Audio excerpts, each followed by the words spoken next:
Hello. Test, test, test. Does this work? Audio's okay. It looks like it's good. Welcome to today's live stream. My name is Rob the Maritimer. Thank you for joining us, Peanut and myself.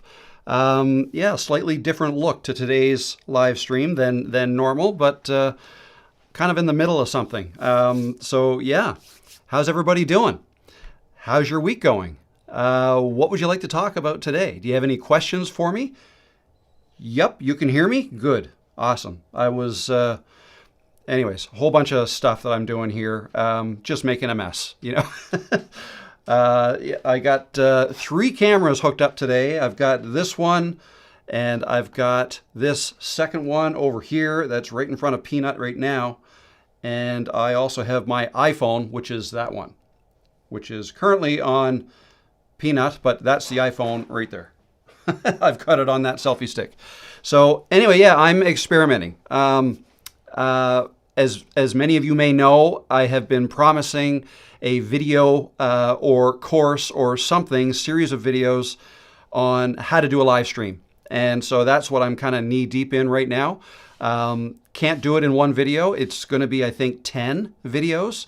So, and I'm going to walk through everything from the very basic way to do it and then just keep adding stuff. So what you're looking at today is my desk set up here. Here, I'll show you what's going on from the phone.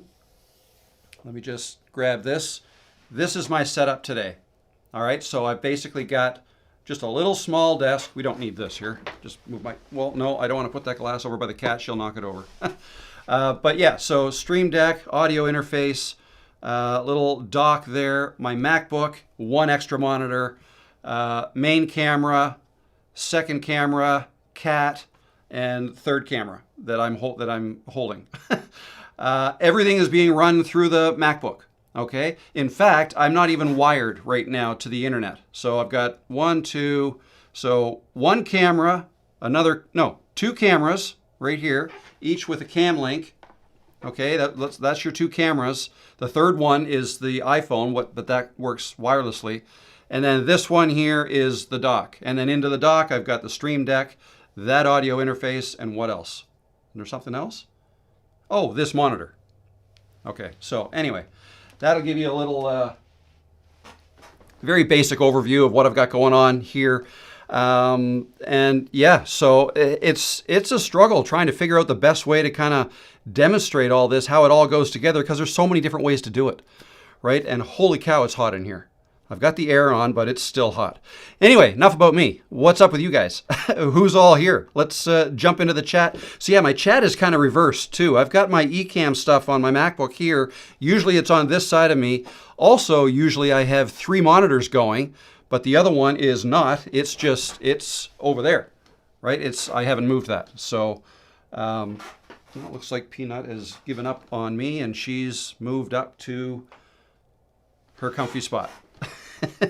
There we go. So, Super Ager Sega is the first comment today from upstate New York.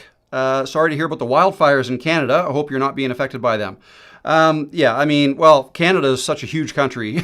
I know there's a lot of wildfires out west right now, which is nowhere near here. However, it is actually fairly bad here too. No, I'm not directly affected, but yeah, we're just kind of hoping for rain. There's no rain in the forecast right now, but actually today they just announced that our woods are closed. Have you ever heard of such a thing? They've just closed all of, not just crown land, like government-owned land, which there's a lot of in Nova Scotia, but private land too. You're not allowed, people aren't allowed to walk on trails or through the woods, or certainly not allowed to drive machines like 4-wheelers and whatnot in the woods. Up to a $25,000 fine for anybody who does that, because that's how that's one way fires could start. So anyways, that just came down today. So I don't know when I'm going to do my next walk and talk video. But thank you for your concern. Look, we're doing good so far. Madhouse Creations, how you doing? Good to see you. Lori, how are you, Lori? The wildfires are crazy. The moon in New England last night, deep orange. Yeah, it was here too. Well, I guess we're not that far from New England. I noticed that too. I looked up. It's like, wow, that moon is like red, like blood red. So, and I was wondering if that was why. Hello, Rosanny. How are you? Mike is here from Minnesota. Oh, did I miss Catherine? I see. Catherine below. Hi, Garth. How you doing? A local from Lucasville, like 15 minutes away. Catherine, how you doing? Not a local, not 15 minutes away, but half a day away. Actually, Catherine's in the future. Right, Catherine? It is Wednesday morning where you are in New Zealand. Good morning. Poodle Professor, howdy from Texas. How are you? Who else we got? Oh, yeah, it's a little scary. The wildfires. We're not expecting rain for at least 9 days. Yeah, hopefully they're wrong, because in my experience, once you go past 5 days, nobody really knows what the weather's going to be. So hopefully they're wrong. Jacqueline, how you doing? Good to see you. Reminder, if anybody has questions, make sure you put QQQ in the comments, and I will hopefully not miss too many today. All right, where else? Where else are we? Brick Tours NI, how you doing? Good to see you. You're in Europe, I believe. Oh, that was me. GA Rob? GA Rob? You're in Lucasville with GA. Not understanding that. You're not in Georgia. I know that. Hey, Sophia, how are you? Good to see you here again. The music we all love, yeah. The reason I can't ever cancel my Epidemic Sound subscription if I want to keep using that music. Jackson Heights, New York. Enjoy second half. Good to see you here. Artfully Becoming is here. Hello. Kay Starry is here. Rochelle is here. How you doing? From Maine. Travel Footage pour la familia. Greetings from the Netherlands. Welcome. All right. So what? Oh, we've got some questions here. Let me put in QQQ. Whew, excuse my forehead because I am sweating. It's hot. It's hot here. We do have a couple questions. Let's go here. Can two people manage YouTube channel from different accounts? Yes. From a YouTube account, if it's a brand account, not personal account, but if it's a brand account, you can assign managers to your, you know what I mean? Like if you want somebody else to be able to manage your account, to do things like upload videos or take a look at the stats or whatever else, you can assign privileges. You can add another account as a manager of your account. Yes, you can do that. Jacqueline has a question. Is it recommended to boost a video by placing an ad? No, it is not. There's very few instances where that would be advisable, and I've made a video about this, a couple, I think. So if you're referring to the YouTube promote option, my glasses are fogging up because I'm so warm. The YouTube promote option, some people tell me, well, YouTube is offering it, it should be okay. Like, why would YouTube offer something that's not a good thing to do on your channel? Well, it is not a good idea if you're trying to grow your channel organically, which is the best way to grow your channel. The only time it might be a decent idea, and even then I wouldn't do it, but is if you have something you're trying to sell, or not trying, like let's say there's something you want to sell, or there's an event you want to get as many eyeballs on this thing, there's a special event coming up, a specific date, you may want to advertise that. But the thing is, if you get new subscribers, well, first of all, any watch time you get from views resulting from that ad, those watch hours will not count towards getting monetized. So keep that in mind. Now, if the person sticks around and watches a second video, then those watch hours will count, but not the video you've advertised that you promoted won't count. And any subscribers you get generally from ads like that, generally they're like synthetic or fake. They're not fake, but they're not as vested in your channel as if they just found you themselves and subscribed to you. Okay, so therefore, if you start building up your subscriber base with those types of subscribers, ones that were shown an ad and therefore they clicked, they may have just clicked out of curiosity, right? They may not have really been that interested, but now they're a subscriber, right? And now when you come out with a new video and YouTube tests it on your subscribers, if you have a large percentage of your subscribers are that you got from promotions, then you're probably not going to have very good results on those new videos, and YouTube will notice that and they won't push out your video anymore. So yeah, a lot of people have tried this YouTube promote thing to try to kickstart a channel and get a lot of views and subscribers really quickly. But what happens is, as soon as they stop paying, as soon as they stop promoting, their channel crashes, right? It crashes. So yeah, not a great idea. Just do it naturally. Just let YouTube, just focus on making content, focus on making videos. That's it. And putting yourself out there and talking to the same group of people. Define your audience and talk to them. And yeah, that's the best way to grow. Alrighty. So there you go. Let's see. We got Bill McConnell's got a question. Started my brand on my personal Gmail account, not realizing I could make another channel as a brand. Can I migrate both my name and my subs to a branded channel where it's supposed to be?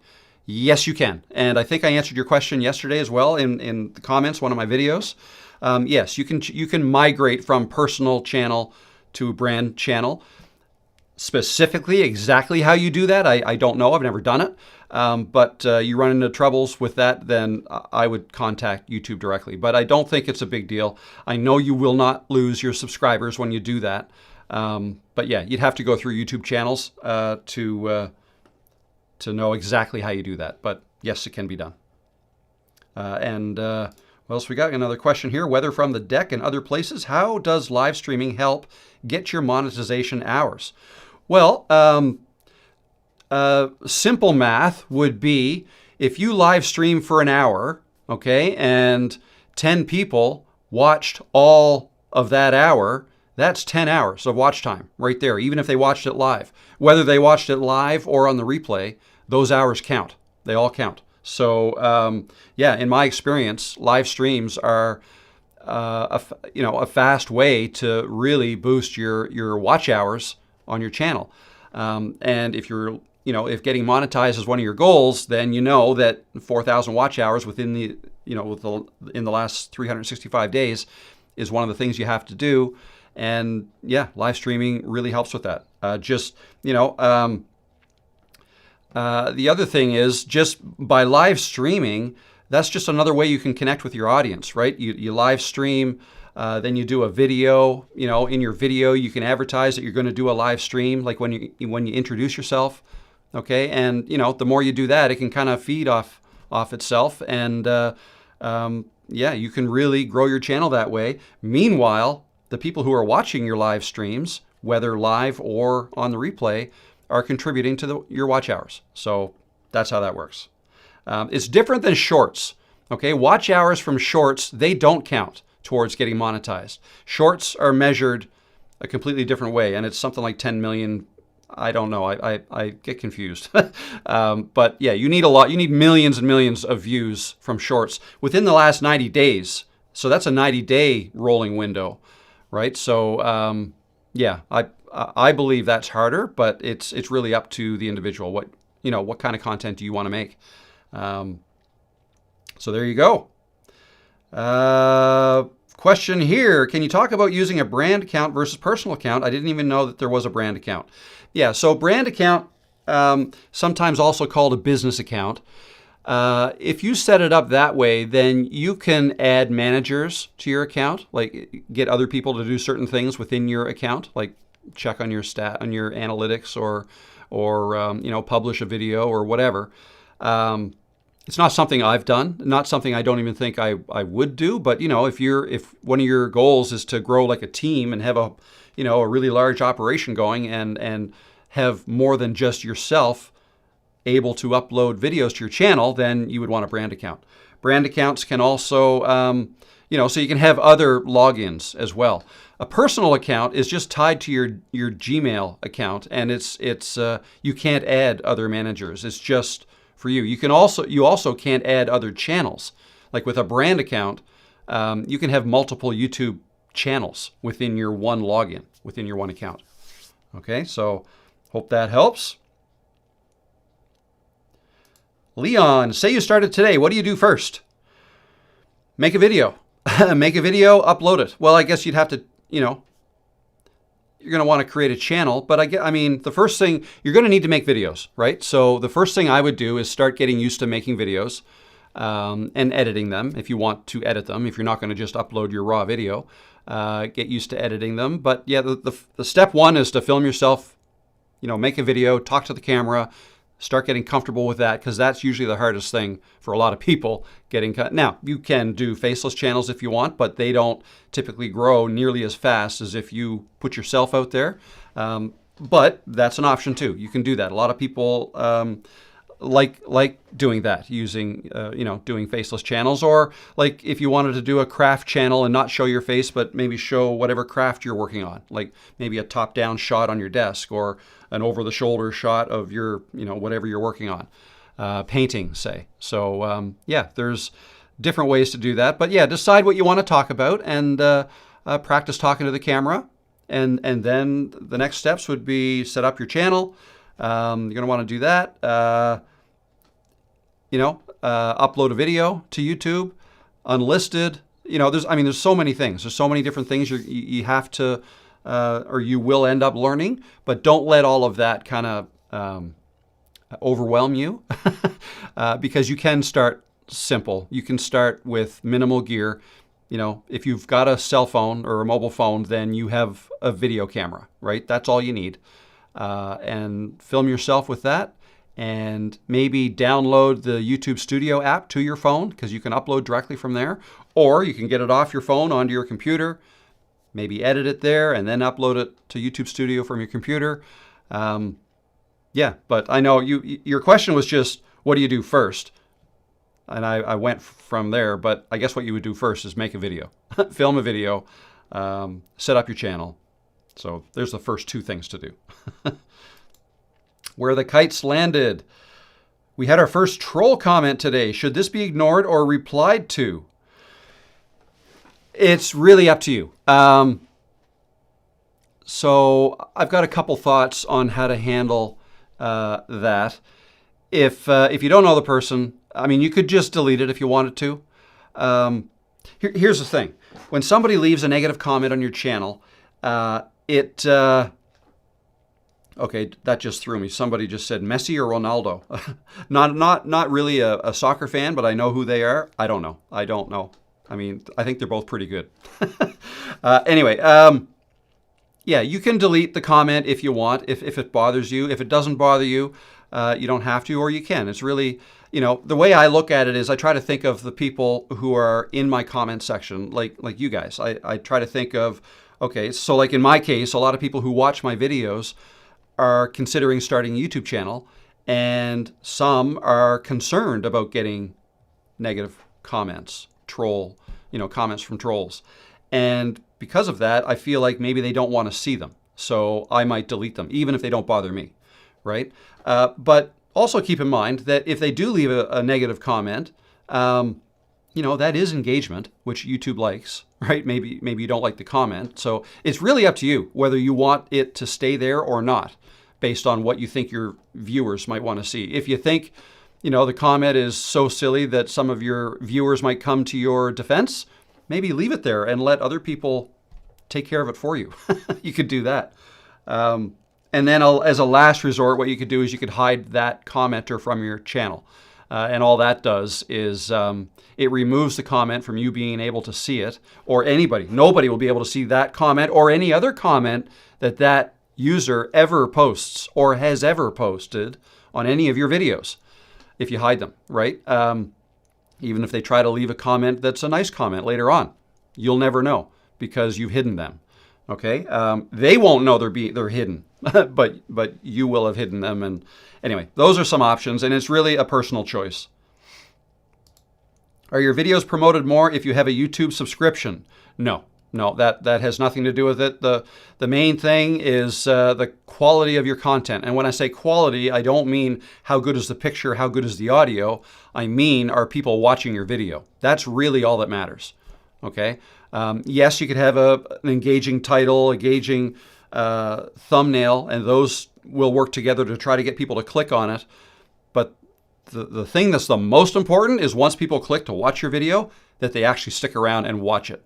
Perhaps like and share and subscribe to you, and all those positive interactions will all help. But yeah, you want people to watch your video. So that's whether you're, as the creator, whether you are subscribing to YouTube Premium or not, doesn't matter. The other thing that I know you didn't ask this, but some people have asked, how is it worded? Yeah, as a creator, do the videos, like for me, the videos that I watch in my channel, does that affect how well my posted videos perform? Or does that skew, like, I'm making videos on how to grow on YouTube. Let's say most of the videos that I watch are, sailing around the world stuff, right? Something totally different, but something I'm interested in. Like, by me watching those sailing videos, is that gonna push my videos that I make on how to grow on YouTube to people who watch sailing videos? No, not at all. Everybody, people who watch sailing videos are going to get sailing videos pushed to them. That's it. So yeah, what you watch yourself doesn't matter. Alrighty. Let's see. The Grumpy Carnivore. Hi from Texas. Cute name. What is your opinion on intros? I'm talking about a 5 to 10 second intro you use at the beginning of every video. I'm not a huge fan of them. I look at, 10 seconds I think is too long, for sure. Maybe 3 seconds, like something real quick. The first 20 seconds of YouTube will say the first 30, but I think of it as 20 or even 15 to 20 seconds. Those first seconds of your video, that is basically your prime real estate within your video. Okay? That's where you have to start delivering good information and try to keep people around. People watching an intro is not, especially if the intro is the same on every video, they'll just become numb to it. There's a lot of times that I'll start watching a video, and if I see, okay, this is an intro, and this is, okay, no, this is too long. Yeah, no, I'm out. Right?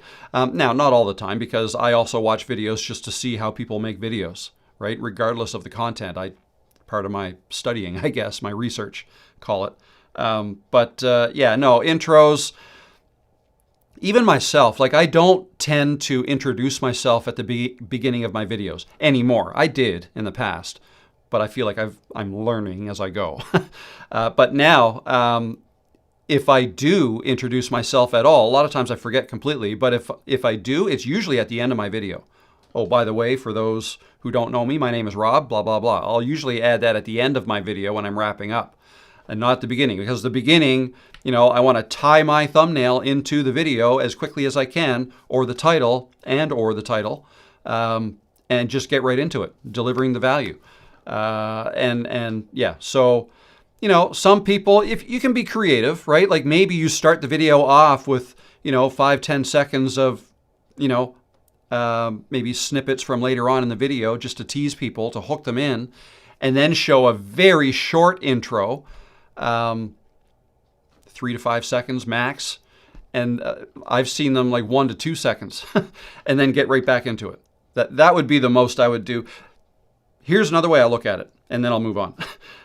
To me, intros, I feel like they were born, I don't know, maybe 10 years ago. I don't know if that's accurate, but when people first started putting intros into their videos, it's when they started looking at their channels as almost like a TV show. Okay, and if you look at TV shows in the past, they all have intros before them, like maybe some catchy music and some, scenes from past episodes, stuff like that. Well, now with these video editing programs, hey, I can make a nice little intro like that. I can make mine look like a TV show, and nice music and logos spinning and flying around, all this fancy stuff. It was almost like, hey, I can make a TV show too. And a lot of creators were doing this. And that's fine, and it's cool. But I look at that now as almost, okay, that's old school. We've been there. Yeah, I know we can all make intros, but why? Like is that adding any value? No, it's not. Not usually. You know, if you want to add any fluff, any extra stuff like that, I would add it at the end, maybe in the form of bloopers, right? Which is, I mean, I do that sometimes. So anyway, those are my thoughts on an intro. But I use the word intro two different ways. An intro, like what you're referring to, is like you've created a mini video to play at the beginning of your video, of all your videos. That's an intro. But I also refer to intro as just the first 20 seconds of a video. What are you going to include in the first 20 seconds?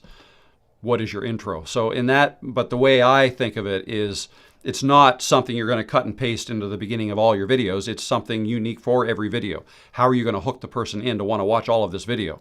You got to do that in the first 10 to 15 seconds. And playing a manufactured mini movie at the very beginning, I don't think is the best way to do that. So there you go. My opinion, though. My opinion.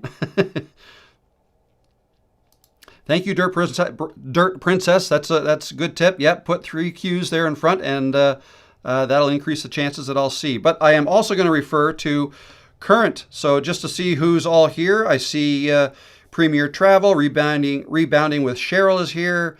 Nicola is here. How you doing? Catherine is here from New Zealand. Who else we got? Steve Brocky. How you doing, Steve? Good to see you again. Charles Roth is here. Prodigal Aquarist is here. How you doing? Catherine says, if I see an intro, I'm like, get on with it. Yeah, I am too.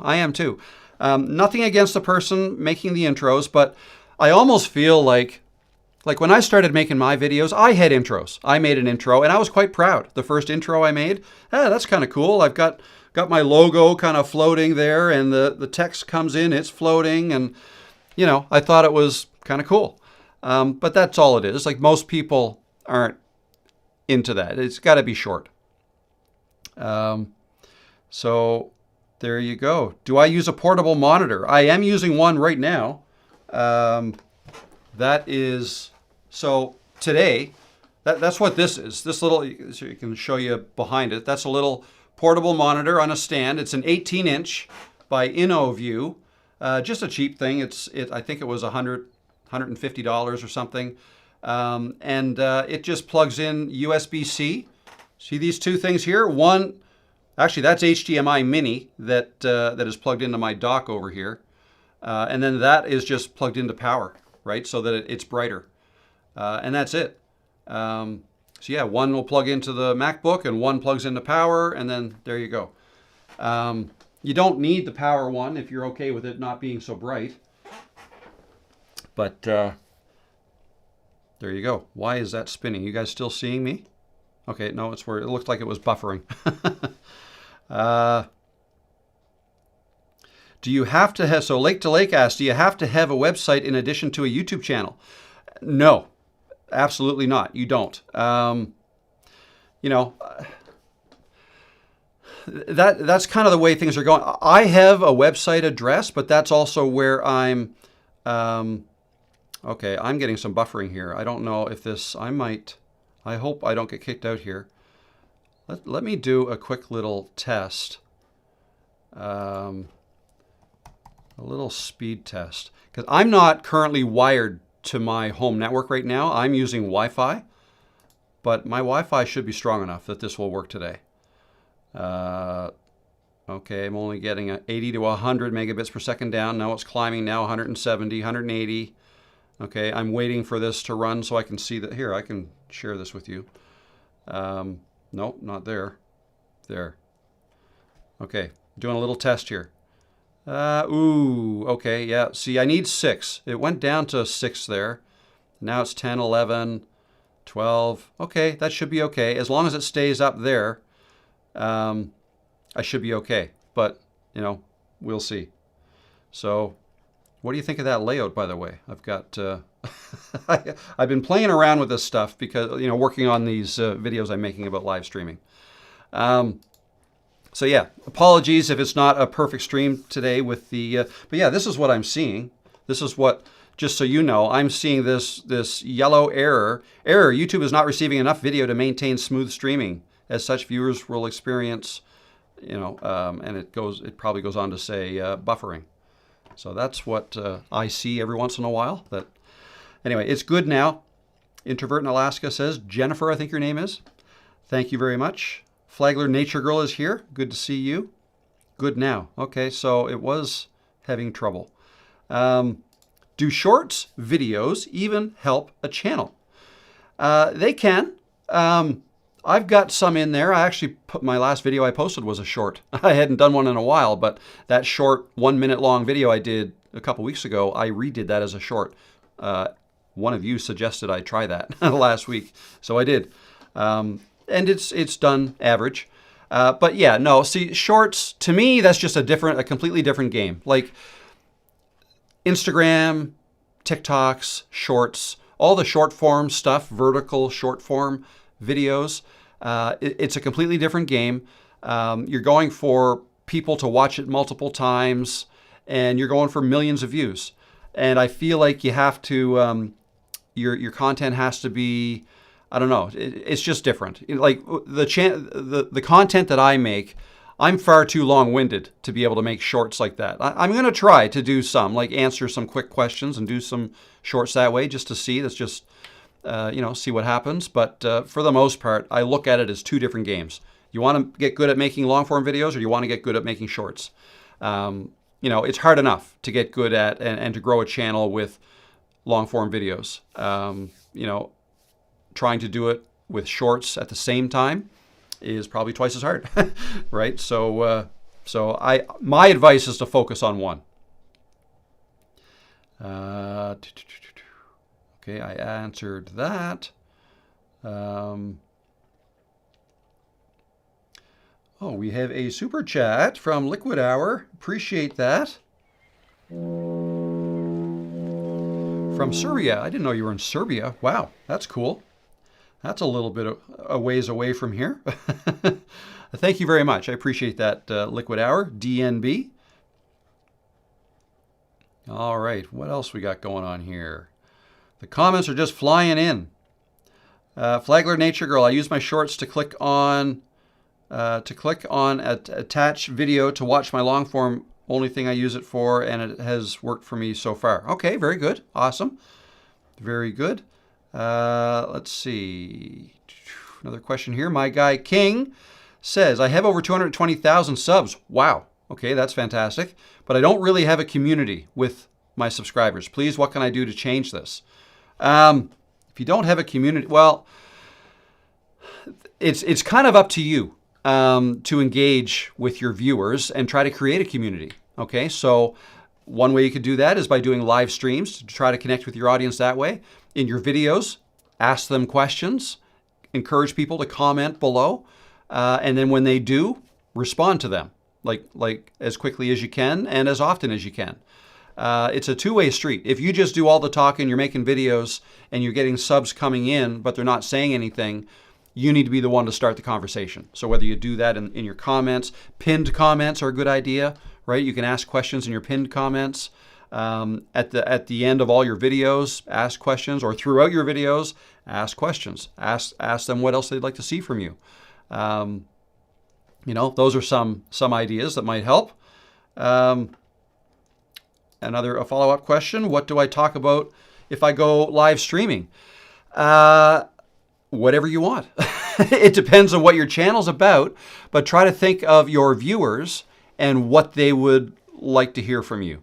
So, without knowing what your channel's about, it's easy for me to say, if you make how-to videos, then you could consider making one live, like walk through a demonstration how to do something, but do it live while people are watching you, and you can do it while looking at the live chat, and as people drop in, maybe they'll ask questions, you can answer them while you're live.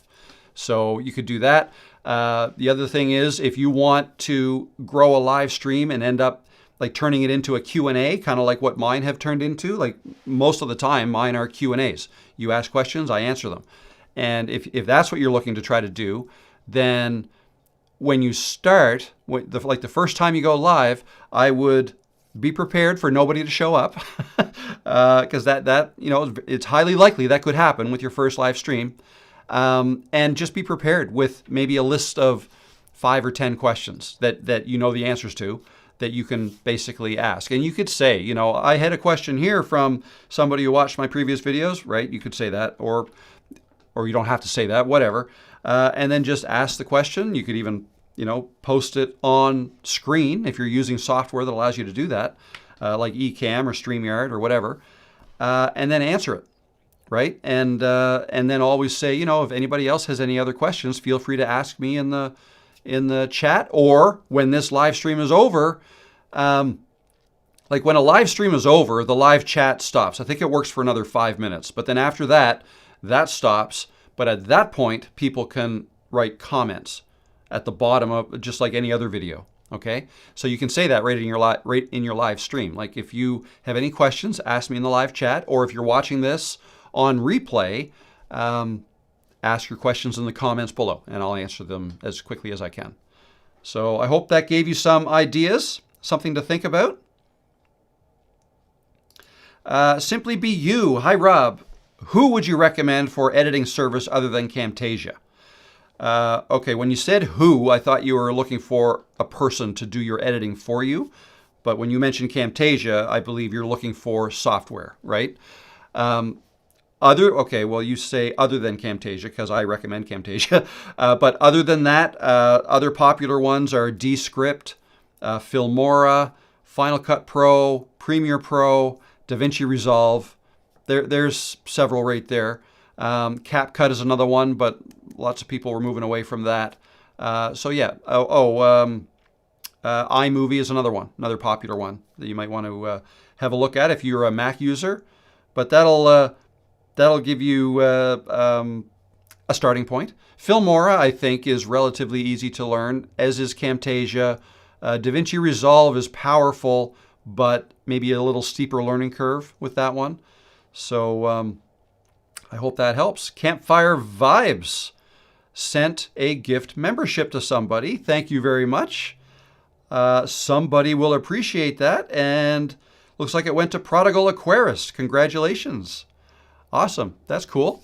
Appreciate that. Yeah, so for those who don't know, if you become a member of this channel, that gives you access to the members-only live streams that I do. And I do members-only live streams every 2 weeks, so every second Wednesday. The next one is 8 days from now. Not tomorrow, but the following Wednesday. And yeah, so the advantage of that is there's not 143 people in those live streams like there are in this one right now. But I think last week we topped out at 15 people. So I get to answer all your questions. Unlike here, where there's going to be several questions I don't get to. But I hope you all understand. Jason Lowe says, I missed the Camtasia how-to videos. Yeah, apologies for that. Yeah, I've got a lot on the channel. But I'll be making some more. I am working on a beginner's course on Camtasia, but that's on the back burner right now as I do this live streaming one. All right, next question here. QQQ. Charles Roth, I'm looking to do a stream with a colleague of mine in the same field. She is not keen on live, which is fair. What's the best low-budget, good quality way for us to do a recorded session? So if you're not going to do it live, then all you need is a microphone and a camera, and just record it like any other video. A low-budget, quality way to do a recorded session. If I were going to interview somebody, I would probably set up, well, I mean, you only need one camera, but you could set up 2 cameras. Or maybe you're talking about she's not going to be local with you. She's going to be, somewhere else. If that's the case, I would use eCam Live for that. But that'll only work if you are on a Mac. If you're not on a Mac, you can use OBS for that. That's free. Open source software you can use to stream, but you can also use it to record as well, right? yeah, and then you can set up a scene, like you can kind of position the two cameras the way you want them, and edit it all together afterwards, right? There's several different ways you could do that. You can also, you record yourself, she records herself, and you both record your audio, get her to send it to you, and then you build the video, right? You can do it that way, from scratch, basically. But yeah, the easiest way, if she's remote, would be probably to use something like eCam Live, or even Zoom, right? You can use Zoom to record both of you, and yeah, and then you can post it later so that it's not live. There you go. Another gift membership by Campfire Vibes. Appreciate that. Thank you. And that went to Living Life After 55. Congratulations. Received a membership. Cool. Awesome. Let's see what else we got. Liz off the rocker has a question. If you are recording with your iPhone on eCam indoors, is it necessary to have a microphone, or can you use the DJ outdoor mic? Is there a difference? Yes, there's a difference. So just so you know, I'm on eCam right now. I'm not recording, I'm just streaming. You can stream and record, or you can only record, or you can only stream. But yeah, with my eCam, so if you have eCam Live and a phone, I'm just gonna press a button here just to switch to my phone. So this is my phone now, running through eCam Live. You guys are seeing this through eCam Live. Now you could be recording this if you're making a video. And what's my point? What was your question again? So microphone, yeah, no. What you're hearing right now from me is this mic up here through my audio interface. If you use the DJI mic, you mentioned the DJI mic, which is this guy here. If you take this out, you can put this into your phone. Let's see. There's two different ways you can use this. Okay, this receiver and the transmitter. You put the microphone on your shirt like this. Let's see if I do that. I can never get that right. Okay, you put the microphone up there, and then this needs to plug into something. If you're recording in eCam Live, you can just plug this into your computer. Okay, that's USB-C there. You can plug it into your computer, or you can plug it into your phone. Okay. If you plug it into your computer, then you're going to have two audio sources to choose from. This or your iPhone, because your iPhone has a mic as well. And you would select which mic you're using in eCam Live. You can select which source or which microphone you want to record. Back to your question. The difference is if you're using the DJI mic, it's recording you right here. And if you get up and walk around, right, you're going to sound just as good.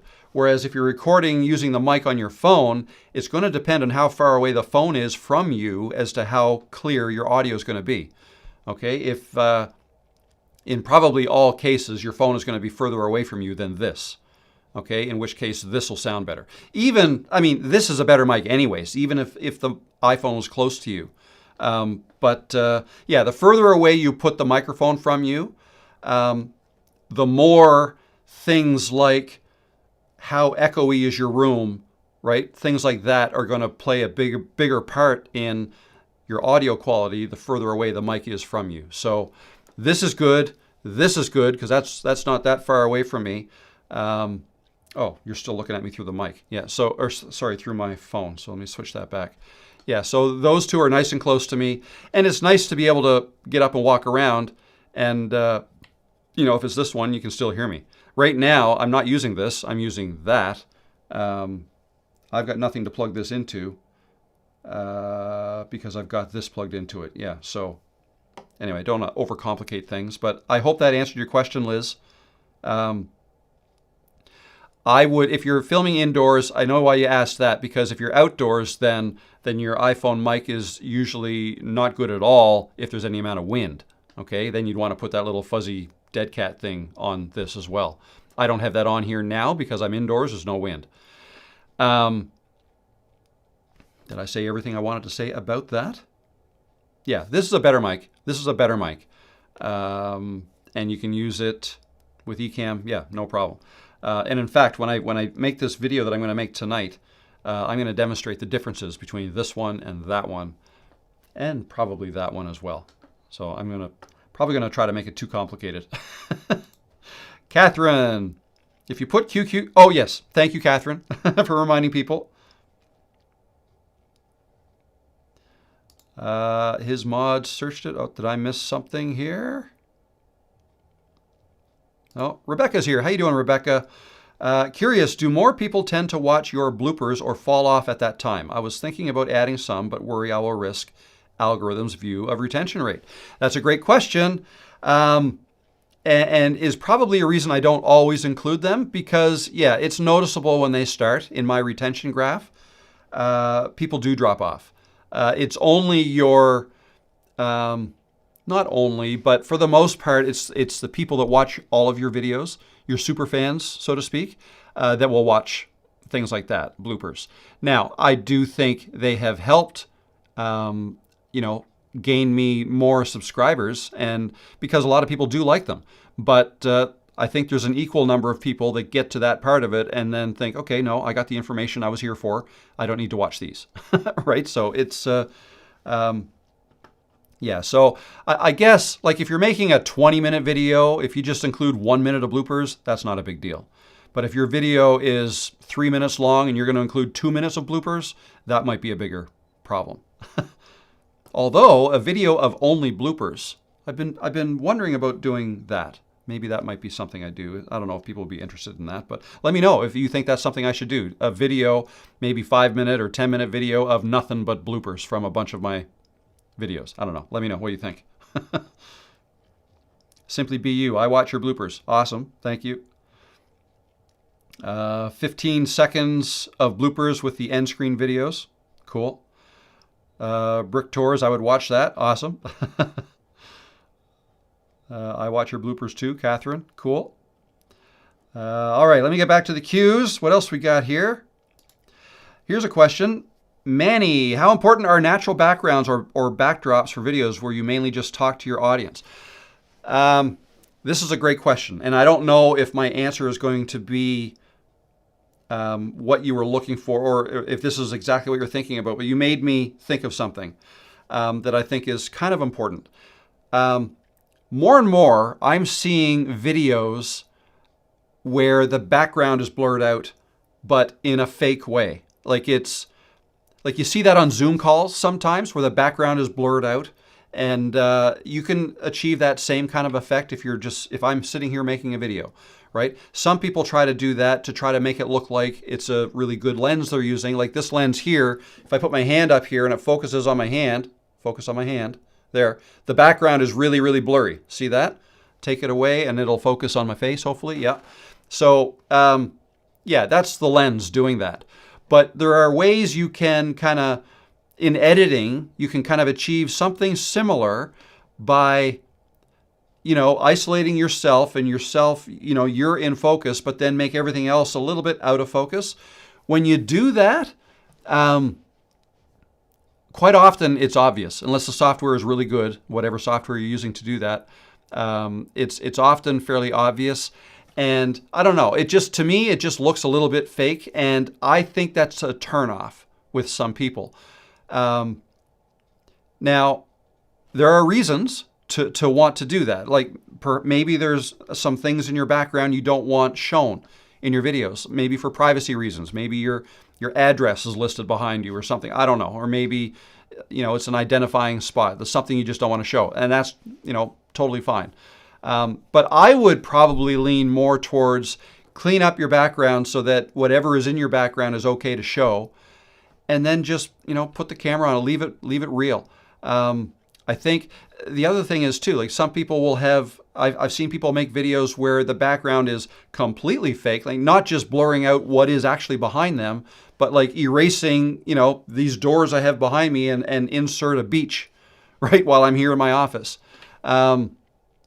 No, I don't think that's great. It's cool that software can do that and all, but it's pretty obvious to people watching that it's not real. And if you're trying to grow a channel and part of your strategy in growing your channel is to be authentic and be as real as you can and just kind of talking to the camera, this is you being real, if you go ahead and throw a fake background behind you, that's just kind of stripping away a lot of the realness. Okay, that's again, this might be mostly my opinion, but so take that for what it's worth. Some people like that. They think it's cool to be able to do that, but I think you're doing yourself a disservice. Try, and it's harder work, right? The more stuff like that you do, that's more editing. That's more stuff you have to do. So I wouldn't even do that. And if you don't have a decent lens that gives you a blurry background, I wouldn't even worry about it. Just whatever you're getting, and that's totally fine. So there you go.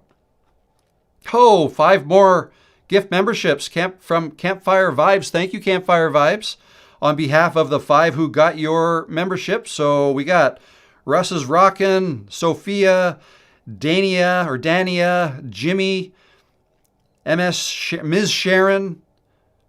Congratulations to you all. Courtesy of Campfire Vibes. Awesome. Awesome. All right. What else we got? What else we got here? Let's see. I'm looking at the current chat now because I don't want to forget that. So, Introvert in Alaska, Jennifer, I believe your name is. I would be curious what others think, though. If you put the 3 Qs and then ask the question again, Rob will hopefully see it. Yeah. Well, that's the thing. It's just, I mean, the reality is, I'm not going to see everything. But yeah, if you do enter it more than once, then I guess that increases the chances I'll see your question. Rebecca, I have a 59-second video as my next one, and my bloopers are 90 more seconds. Friends who watch say to post it, and I agree with your point about it possibly increasing subs because it shows personality.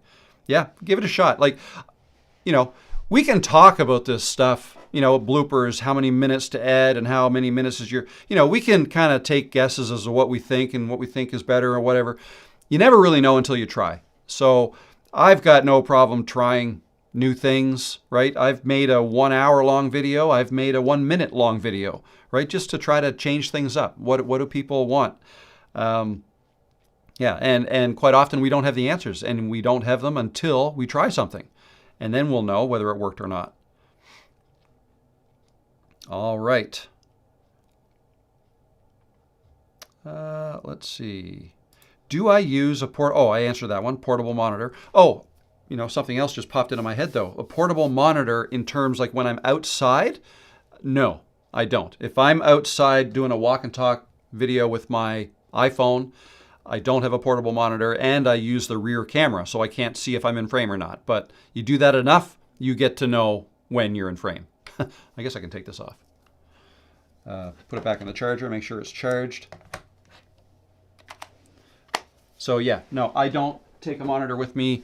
I guess when I did my live stream at the beach, I have an iPad with me, so I can. But I don't use that to see if I'm in frame so much as I wanted to see the live chat.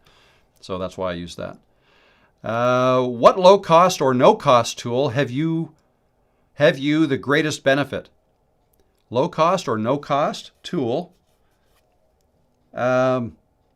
What don't I pay for? That is a great tool. I mean, I've started with free things, but like ChatGPT, I started using that when it was free, but I pay for it now, so I can use it as much as I can, as much as I do. Canva, free, but again, I pay for the pro version now because there's some things you can do in the pro version that I like. I guess my iPhone is not free, but whether I was making videos or not, I had it. I already had my phone. So, the net cost is 0 because I already have it, so I don't have to buy another camera. So if you want to look at it that way, I would say use your phone as your camera, because if you already have it, it's kind of free. Campfire Vibes again. 5 more. Steve Brocky, Farrier Trails, Tim Henry of Music Life, Alan James, Pegs, a.k.a. Irish Wilk, are all new members. Wow, we might have a bunch of people next week in the members live stream. Thank you very much, Campfire. Campfire is on fire. Yes, he is, or she. Haha, the things you pay for ads up front. The things you pay for adds up, right? Yes, it does. Yes, it does. Sometimes it's best not to think about it. Do you have a website in addition to your YouTube channel? I do. It's in dire need of a facelift, though. That's where I host my landing pages for the courses and the coaching and the things that I offer is on my website. And that's all hosted with Kajabi. That's the service I use for my everything. My courses are hosted there, my website. My community, Creators Cove, is hosted there. Email gathering, contact management system, all that stuff. It's all there. But yeah, I do have a website, but it's not totally necessary. You don't need a website. You do need, if you want to grow a business with YouTube, then you do need a place to put landing pages, but you can often do that with whatever email service you use to collect email addresses and then to, message your mailing list. So if you use like MailChimp or ConvertKit or whatever you use, Aweber is another one. There's several. ActiveCampaign, whatever you use, they usually have a way for you to make landing pages and host them there. And if that's the case, that's all you need. But with a website, you can have other pages. And you can display things a little more custom to the way you want to display things. But no, not necessary. All right. Is it advantageous to have a Facebook and TikTok, Instagram account too? Some people say yes. I think the jury's out. I don't think it's necessary. Like, these are all different platforms. They all have different ways that you'd need to, what's the way? Different rule. They all have different rules. They've all, there's different strategies for each of those. And it kind of comes back to YouTube long form versus short form. It's two totally different games. Well, Instagram is a different game again, and so is TikTok, another different game. For me personally, I'm focused on YouTube long form videos. Do I have a TikTok account? Yes. Instagram? Yes. But I really only post there when I make a YouTube short, and then I post it at those two places. Do I have to? Probably not. Like, it's 75,000 followers here. With Instagram, I think I have 400 and some. Like, so not even close to the same. And TikTok's even smaller than that. I don't even have 100 there. So, if I put more effort into those, then maybe I could grow them. But then I wouldn't have the time to put the effort that I want to put into YouTube, right? So, is it advantageous? Maybe, but if you're already struggling for time and to find the time you want to put into your YouTube channel, I wouldn't worry about those other platforms unless you already have, unless you're already involved in one of those platforms, then I suppose you could, but I wouldn't. It's not imperative at all. I mean, the main reason I have an Instagram account is it's another way for people to contact me. Okay, like most people know that on my YouTube channel, you could go to my website and contact me through that, or you can click the About Me page and get my email address and email me that way. Well, for people that maybe that's not as obvious, you can also see my Instagram handle, and you can click that, and then you can follow me and then DM me that way. Okay, so some people prefer Instagram, some people prefer email. So I suppose if you make yourself available in multiple different ways, that could help. But the reality is, like, if people need to get a hold of you, if you only have one way to get a hold of you, they'll find that way. Cheryl, I'm going live for the first time. Would it be beneficial to do a community post with details? Sure. Yeah, I think it would. A few days before. Maybe twice. Like maybe a week before and then, or a few days before and then the day before or the morning of, right? Absolutely. I would do that. And I would also mention it in your last video before you go live. I would say, by the way, I'm going live, blah, blah, blah, on this day or whatever. Absolutely. Poodle Professor. Most of my subs are older males, which I find funny since my channel is camping and outdoors. My issue is I tend to not be 100% myself because I feel like I'm talking to my grandfather. Help. Okay, I saw your next. So yeah, suggestions. I assume that's what that word was. Um, yeah, I don't know what to tell you. Uh, in terms of not being yourself, yeah, I mean, the best advice I could give there is just try to picture who you feel your ideal audience is. Like picture a person, like kind of define.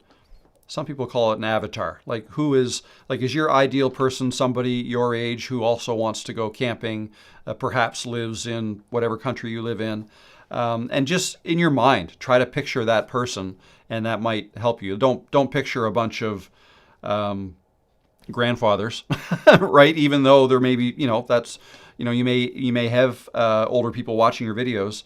Yeah, it's just a mental thing. Try not to think about that, and the more you target your content towards the younger generation, the more you should be able to get younger generational people watching your videos. So probably a little mindset shift, but that's kind of on you. You just have to figure out how not to let that get in your head, so to speak. I hope that helped. I don't know if I really answered your question, but I hope it helped. Campfire vibes again. Who else we got now? Appreciate that. Thank you. Who are our winners? So 5 more memberships. Prosthetic Makeup Effects. Dude 411, Rebecca Rayfield, Keeping It Real Life, and Nature's Calling. 5 new members. Wow. I appreciate that. Thank you. Yeah, we're going to have all kinds of people in next Wednesday. I honestly still have no idea who my avatar is. Yeah, it's yeah. I mean, so for example, if I were to try to define my avatar, so not me what I watch, but the people who are watching my channel, and I mean, like I don't know, at the risk of offending people, because that's not my intention here, but like I don't really like I could go into my stats and see like audience. If I go to audience. Here, let me do this. Let me share this screen, although it's not pulling up right now. Analytics, audience, there we go. All right, so I will share the screen. There we go. So here's my screen, and you can see how I've got the chat here. You'll see that going up. But yeah, here. So yeah, I'm down a monitor. I'm only using my MacBook and 1 extra monitor. Usually I have 2 extra ones, but because my office is half taken apart, I'm down a monitor. Anyway, so analytics, I click on audience, and then in here you can get an idea of who your avatar is. So audience by watch behavior, so you can see, so 71% are new viewers. Okay, that doesn't really help. Which videos are growing my audience? Other channels my audience watches, so that might give me an idea as to who's watching, what time they're watching. Let's see, what else? What am I looking for? Not subscribed versus subscribed. Okay, here we go. Age and gender. Well, this shows the format of the videos. So yeah, so let's go. Yeah, watch time. No, age and gender. So 32% are female, 67% are male. So my typical avatar is male, 2/3 of the time. And then we can look at how old people are. And oh, it's actually a tie. So when is this? This is the last 28 days. So I can change this. Let's go last 90 days, say. And it's taking a minute. Why is this taking a minute to load? Let's try to refresh that again. Okay, so there we go. So now what does it say? So 64% not subscribed. We got 31% female, 69% male. It's not tied anymore. So the largest group is 45 to 54 years old who watch my channel. But I would almost group these 3. So 35 to 64, those 3, so 22, that's 45, 46, and 20. 66% are from ages 35 to 64. Okay, there's always going to be outliers, but that's good here. And then over here, top geographies, 40, almost 50% of the people who watch my channel are from the United States, 7% in the UK, 6.7% Canada, which is where I am. So that's interesting. India, Australia. If I go up here, device type, I always find this interesting. So most people are now watching my videos on their mobile phone, 45%. And then next, TV, 26%. So 40, 50, 60, over 70% of the people who watch my videos are watching either on a mobile phone or a TV, which I find fascinating. Only 23% are watching on a computer, which is how I watch videos. I watch videos on a computer, sometimes on my mobile, but usually it's a computer in my office. So interesting. And then subtitle information there. So anyway, that's a good starting point. You can check that out to see who's watching and get a better idea. And then the other thing would be, like, what do they watch? What do they need help with? That's the question I ask myself all the time. So the people who watch my videos, what else would they need help with? And I usually I try to answer that question by looking at which of my videos have resonated with my audience the most. What are they watching? What's my most popular video lately? If I come out with a video and it doesn't do so well, maybe I won't do another one of those. Maybe the last one that did really well, maybe I'll do something along those lines again, right? So just some of the questions I tend to ask to try to help answer that. All right, let's see what else we got.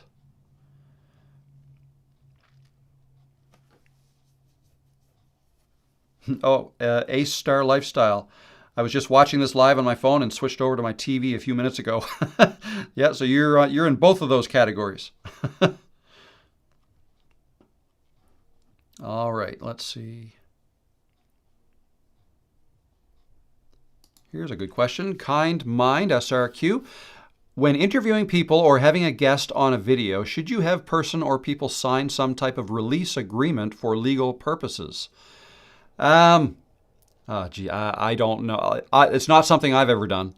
So yeah, I wouldn't necessarily worry about that. I don't want to tell you not to if that's something you're concerned about. It might depend on what your content is about, what you're going to be talking about. If it's kids, then absolutely you'd want a release. If you're having kids on your channel, you'd need a release from their parents. Yeah, I mean, anybody I bring onto my live streams, or I have typically been in contact with them ahead of time. I'll ask them, I'll invite them, right? And then there's an email exchange, and in that exchange, presumably the person says, yes, I'd love to come on your show. To me, that's enough. To a lawyer, maybe it's not. I don't know. But again, it probably depends on what you're talking about on your channel.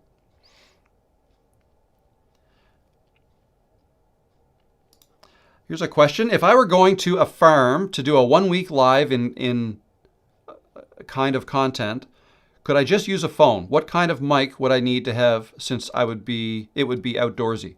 So here's what you do. Wherever you want to do a live stream, if you want to do a live stream from your phone, go there ahead of time, like maybe the day before, to try this out.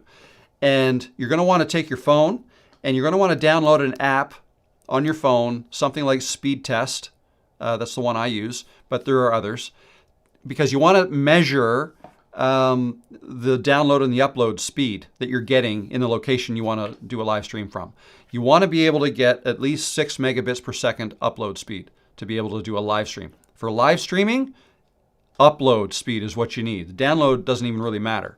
Download is what usually matters if you're watching videos or watching Netflix, or right, you're bringing stuff in, down from the internet into your house, into your phone or whatever.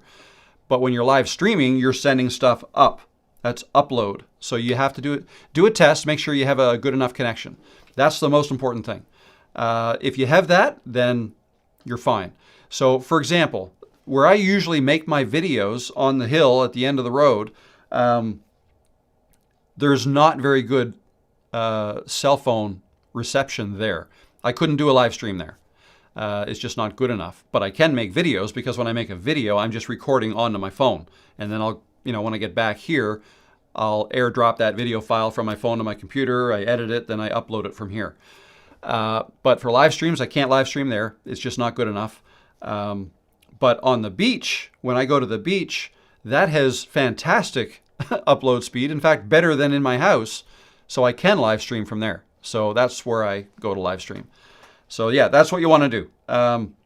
You have to check your internet connection speed.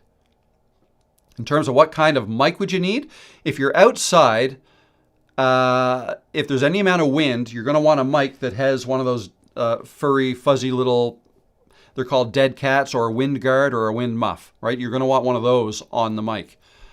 So I use the DJI mics because they come with those and they're wireless. So you can walk away from your camera and people will still hear you.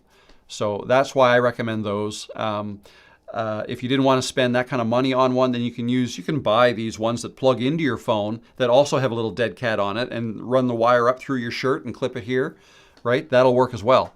That would be better than just your phone mic. So yeah, there you go. Campfire Vibes is still sending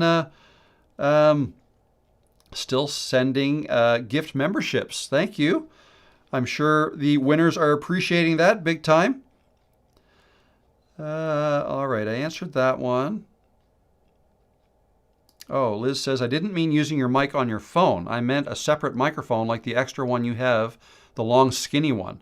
Well, the long skinny mic would need an audio interface to plug into, and then that would have to plug into my computer. So this would not be practical outside.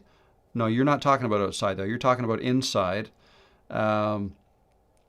Yeah, this one sounds better. So what Liz is talking about is this mic up here.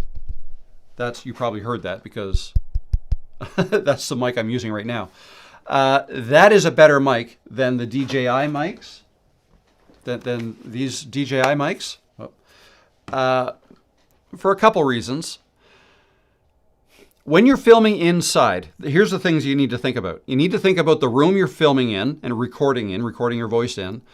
If it's a big wide open space, then there's potential for a lot of echo, especially if all the surfaces, the walls, the ceiling, the floors are flat. Hardwood floors are not good for sound recording.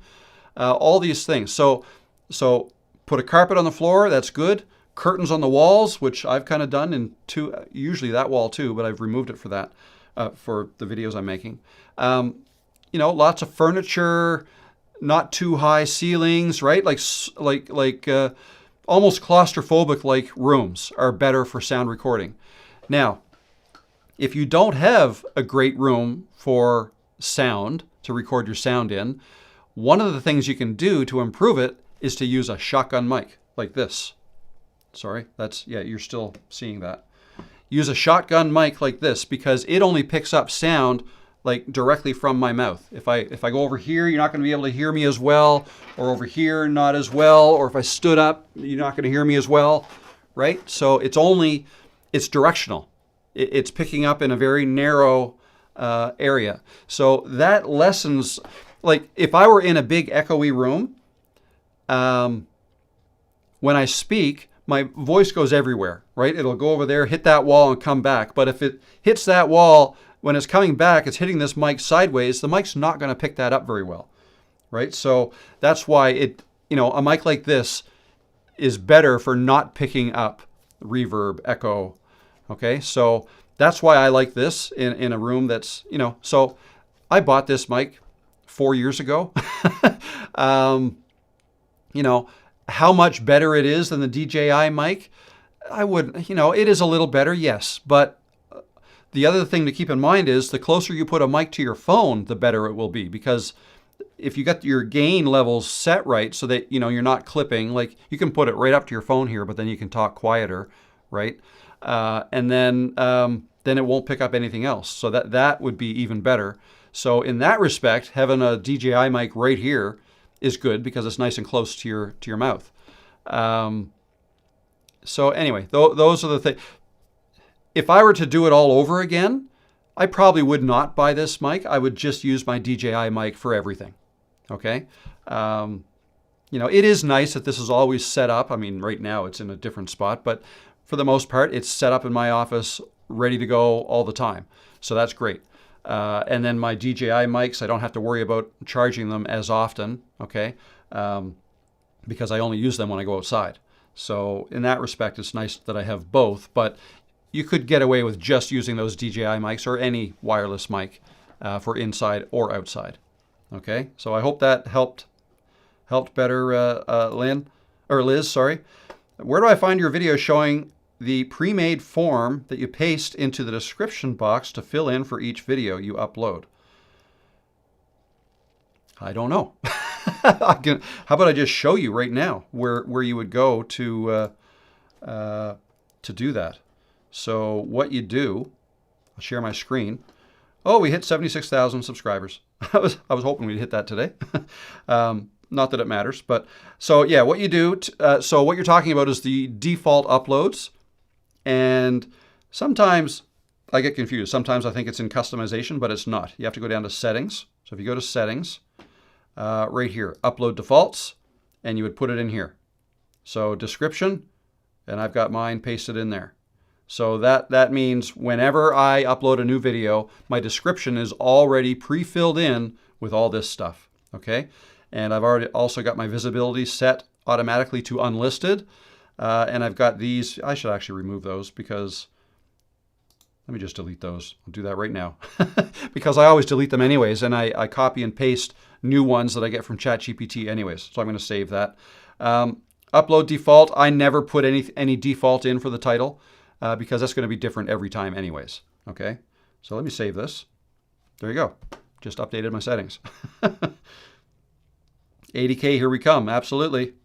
Congrats on 76. Thank you. Do you think sites like vidIQ help your channel? I love vidIQ's browser extension.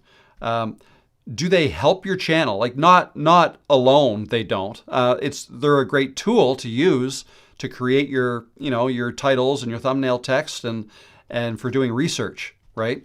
But I don't use the research stuff in vidIQ as much.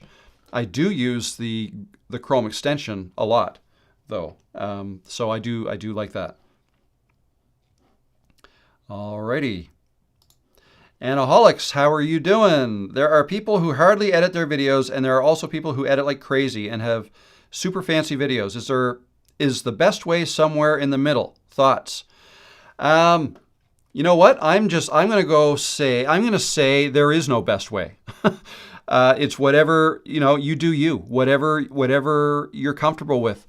I personally don't do a lot of editing. I think for my audience anyways, see, it depends on how you grow your audience. What I'm finding from my audience is people like the more authentic, real type stuff. And I've only ever really heard positive things from, when I leave mistakes into my videos, things like that. And I don't edit it, my videos aren't super polished. See, the thing is this, like, some people really enjoy video editing and making their videos look as snazzy as possible with all kinds of, text and fancy transitions and all that stuff. And, those videos probably do look better, like they're higher quality. They probably take an awful long time to make, though. But some people enjoy that whole process of making videos like that. I'm not one of those people. I focus on the content, what I'm talking about. I just capture myself talking for the most part. Most of my videos is me sharing my thoughts and trying to help explain something. And, anytime I've ever tried to make a more polished type of video, it falls a little flat. It takes me a long time to make videos like that, and I don't get with my viewers, don't tend to respond as well to those types of videos as they do to my more authentic videos. So for me, I like the more authentic ones, hardly any edits. But for others, that's not so much the case. So there's really no right answer to your question, Anaholics. It's whatever you wanted. Everybody's got to find their own lane and what works for them and what they enjoy doing. That's a big part of it too. You have to enjoy, it's no good to maybe answer that question, say, you know what, it would be best if all your videos were only authentic, hardly any edits, and that's the way you should make your videos. Well, if I were the type of person where, that's not the type of video I want to make. I want to take pride in my editing, and I want this to look really good. And, if that's the case, then the authentic type videos may not. I mean, you have to enjoy what you do, right? You have to enjoy it. So, but I've explained my reasons for the more authentic approach. I don't want to spend the time it takes to edit it more thoroughly, and I think the more authentic ones, they're easier for me to make, and I enjoy making them, and I think my audience enjoys them more as well. So, but that's my case. Sophia says, how important is the actual name of a channel and the little profile picture? I'm researching about a good channel name. The 3 I was thinking about were already taken. So let me take a drink.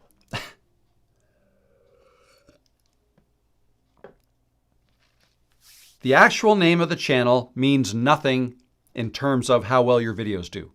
Okay, so the channel doesn't help or hurt at all. Now let's think about what your channel is going to be. If you're going to be in your videos, right? If you're going to be in your videos like I'm in my videos, right? Then I think it's important that your profile picture be a picture of you. And again, we're going down the road of my opinion here too, right? I know not everybody does that, but I feel fairly strongly that if you want to make videos, you're in them, and you want to be, helping people, giving advice, and making these types of videos, then I think it's important that your picture is in the avatar, and not just like a distant picture of you where you can see all of you from head to toe. I mean, mainly the face, right? Like, you need to be able to recognize the person. So I think that's important. I also think it's important that your first name, or whatever name you want to be known by in your channel, is in your channel name. I think that's important. Because it increases the chances that people will be able to remember who you are. And so if you forget to introduce yourself in a video, no big deal, because your name's right below the video in your channel name anyway, so people know who you are. So I think that's important. Is that the only way to do it? No, it's not. There are plenty of people out there with, channel names that do not have their name in them, and they're doing just fine. But I just feel like it's another little element that helps connect you with your audience, helps make you be a little more relatable to your audience. They can put a name to your face. It just helps with the relationship building, I think. Now, in terms of the 3 you were thinking about were taken, keep in mind that your channel name doesn't have to be unique. Your handle does. Okay, the handle is everything after the @ like youtube.com/@handle. Mine is Rob the Maritimer, all one word. Okay, that has to be unique. But your channel name doesn't. I mean, there's probably a lot of channels out there called John Smith, right? Very generic name, and you can have all kinds of them. If yours was unique, I think that would be better. Because, if people go searching for your channel name, you'd be the only one that pops up, and that's probably a good thing. But I wouldn't worry too much about it if the exact channel name is taken. I'm going to try one thing here, because I feel like, no. What am I doing here? Nope, that didn't work. Sorry, don't mind me, just talking to myself.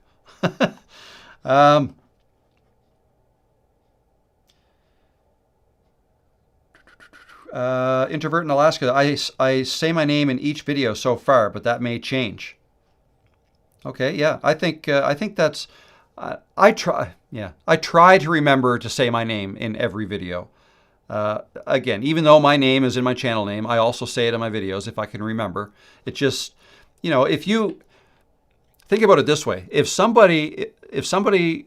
you sit down next to somebody and they start talking to you, maybe giving you advice, like the kinds of videos I make, I feel like if you knew what that person's name was, that would help. And if they talked to you more like a person, like I often like to say, if this is your first time here, then welcome. My name is Rob. Really nice to meet you. Welcome. Yeah, thanks for stopping by. Just niceties, just stuff like that, trying to make someone feel welcome. And part of doing that, when I do that, part of it involves saying what my name is. So anyway, I think that's a nice touch. Let's call it a nice touch. I think it's important, but it's not necessary, and not everybody's comfortable sharing their name, and I get that. That's totally fine. That's a legitimate reason. Some people have reasons for not wanting to put their name out there. Other people may see the value. Yeah, I think my first name should be there, but I don't want people to know what I'm doing. I'm going to pick a different name. Maybe I'll use my middle name as my first name, right? Or whatever, right? Maybe just pick a name, and if they want to use an alias, right? That's totally fine too. Okay, let's see what else we got.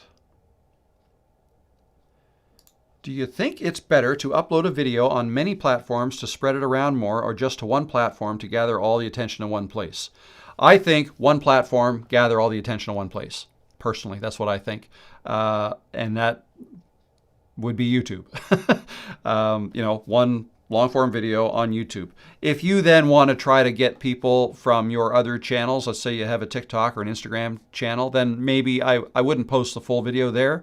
I might do a short, like a short little version of that video on those channels. I don't think it's a bad thing to have some shorts or reels or TikToks out there as well. Yeah, I wouldn't. I would try to focus on one. And, if you can get a few odd, because, you may get, I don't know, you may get 1,000 subscribers from one really good video on your YouTube channel. And then if you do a little short form version of that on the other platforms, you may get 1, 2, 3 subscribers from each of those, but the majority would come from the main platform. So that's kind of the way I look at it. Is this live only on YouTube? Yes, it is. I only do lives on YouTube. Yep. What do you use to design your YouTube banner? I use Canva to design my YouTube banner. And actually, I just changed it. If I go, so just to show you real quick. So this is Canva. No, let me delete that. We'll go here. Where is it? This one right here. So that is my channel banner. If you go to the channel, that'll show you what is shown. See, you only see this on a computer. Depending on what device you look at your channel on, it'll show more or less of your channel banner. So it's important to know what size. And when you go to put your banner in place, where would I go for that? Customization, banner image right here. So if you go here, so YouTube Studio, customization, for the best results on all devices, it should be at least 2048 by 1152 and 6 megabytes or less.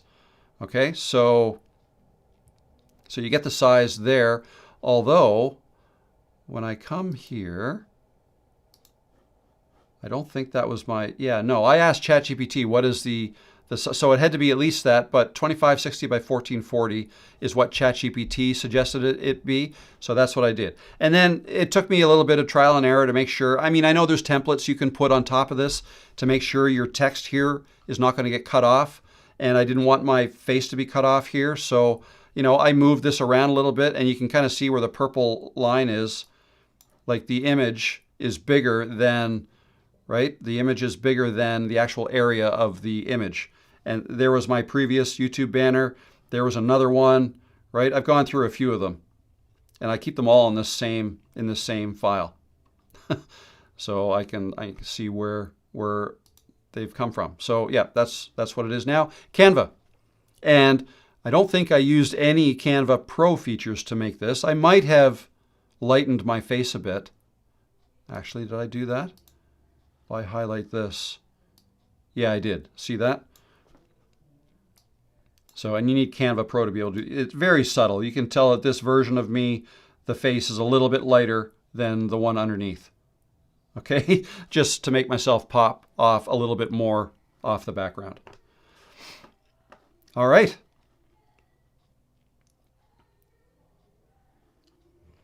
All righty, what else we got here? How's everybody doing? Have another drink here. What is it? 3:30. It's been an hour and a half already. Today's live stream is not going to be as long, so I'm kind of aiming for 2 hours today, just so you know. So maybe another half an hour or so, because I got videos I got to make tonight. I'm working on this mini course, yeah, I didn't want to cancel this live stream because I haven't missed one in like a year and a half, and I don't want to start missing them now. All right. Escaping the Suburbs has a question. What is your take on experimenting by changing title or thumbnail after publishing, trying to kickstart some views? I don't do that. I don't know that would really work. I mean, maybe in some cases it would, but for the most part, YouTube does its tests on your thumbnails and titles and your video when you publish it. Okay, that's when it goes out to your subscribers first. They see how they reacted to the video and they see how much they watch. Right, and if if once it goes through that test, if it didn't get pushed out more, it's probably because they didn't watch enough of it. Test over. I would move on and make your next video, and maybe learn from that, and maybe look at that video and think, okay, how could I have kept people watching that longer? What could I have done to make that video more of a video that people want to watch more of it? Okay, I don't think that was a proper sentence, but that's what I would do. I look forward. I don't look back.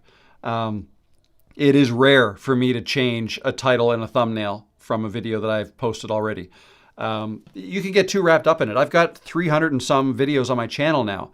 It could be a full-time job going back and changing all those all the time, and it's not going to make much of a difference, right? My subscribers at this point are waiting for another new video from me. That is what's going to get the most views. I may get 20, 100 views from an older video in a day, and that's great. But, if I come up with a new video, that could be thousands more views in a day at this point. I mean, everything's relative, right? So depending on where you are in your growth, you want to look at that. But yeah, don't spend too much time looking backwards. Just go forward. And the same thing with like sometimes people will think like maybe 10 videos in, and they'll think, no, I don't like my thumbnails. I want to change. So I want to make, they design a new thumbnail. They just settle on the text they want to use for all their thumbnails. And then they'll think, okay, I want them all to look the same on my channel. I wouldn't even do that. Like, even if you come up with a new thumbnail design going forward, I wouldn't go backwards and change all your thumbnails so that they all match. Like, if you go back into my channel, you'll see that mine are all over the place. If I share my screen. So that one was a little different, but most of them are picture of me and some text, right? And it's been pretty much that. I mean, pretty much the same kind of look for quite a while. The odd time I put yellow in there. I don't do that really anymore. But if I go way back here, you can almost see, like, there was my first over 40 YouTube video a year ago. The last one I did before that one, this one, had a completely different look. Different fonts. It had me cut out. Like, all of these were the same. So I guess the point I'm trying to make by showing you this is it's okay to leave your older looks in place because it kind of shows the different eras that your channel has gone through, right? You can look back at it and see how far you've come. Like if I'm considering changing the look of my thumbnails, I may want to go back and look, oh yeah, that's what I used to do. Okay, yeah, no, that looks pretty old now. I don't like that style. That's the old way of doing it, right? I would always want to try to make changes for the better. And if you can see a record of all of your thumbnail styles throughout the different eras, thinking Taylor Swift now, different eras that you've gone through in your channel, I think that helps. And it also shows people your journey, right? They can go back in time and see, what your videos look like, what your thumbnails look like back in time. And I think that's a good thing. All right. What else do we have here? What is the name of the mic? So this mic is a Synco, S-Y-N-C-O -D2. Synco D2 mic. The other one that I have is a DJI. Oh, it's here. In this little package here, the DJI mic. Is that going to focus on that? Maybe not. I'm trying to focus on my face. Come on. Got to hide. There we go. DJI. Anyway, DJI mic. Not the mic 2, the mic. Okay, I answered that one.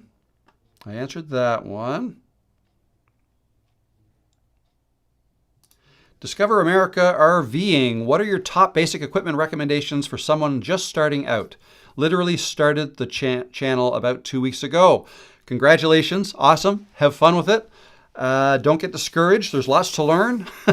But you can really get overwhelmed with gear videos. There are so many different ways to make videos, so many different cameras, and so many cameras that are very complicated. If you're making outdoor videos, I would just start with your phone. Start with your phone and a little tripod.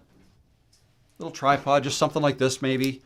Maybe get a bigger one if you ever want to set a tripod up higher, like to film yourself while you're standing or sitting, right? So an adjustable tripod I think it'd be good to have. And your phone. A decent mic, decent wireless mic. To me, that would be it. That's all you need. I mean, so just getting started, basic equipment. Yeah, just use your phone. Tripod and a mic. That's it. You're going to want to edit your videos. But there are some free programs you can use. You can start with iMovie if you're on a Mac, or I like Camtasia. I would recommend Camtasia because it's very easy to learn. But there's also other ones like Filmora, Descript. A little more complicated would be DaVinci Resolve. But some of these complicated ones, they do so much. Like there's so many different things you could do. Really cool things. Masking, tracking, color correction, all these things that you could get into. But again, we're starting to get down the rabbit hole of getting overwhelmed. And, if you want to keep things simple right off the start, just pick a relatively easy video editing program to use. iMovie, Camtasia, something like that. Descript, some people like. Your phone and a mic. There you go. That's it. Everything else is free. Then if you want to start getting into making videos indoors at night, you might want lights, right? But there you go. What is a good number of views for a new channel? 2 subs, 2 videos. Poster. There's really no... It could be all over the place. Like, I would not focus on that. You've only got 2 videos on your channel. You're just starting. Don't even worry about your views. Worry about your 3rd video. Is honestly what I would tell you. Start working on your 3rd video. And as soon as you post that video, don't even look at the stats. Start working on your 4th. Like your first 50 or so videos are going to be just for you anyways. They're not going to be what grows your channel in most cases. They're for you to practice. Just get making videos, enjoy it, have fun with it. Like make videos about things you like. Mike is making stuff. Just make videos. That's it. That is it. And that's how you will get better. Just by doing it, you'll get better. So, right? When you make a video and you watch it, okay? When you make a video, you post it, you upload it to YouTube, then you should watch it. And critique it. Like look at it try to take yourself out of your own skin and watch it as if you were a person who you're trying to reach.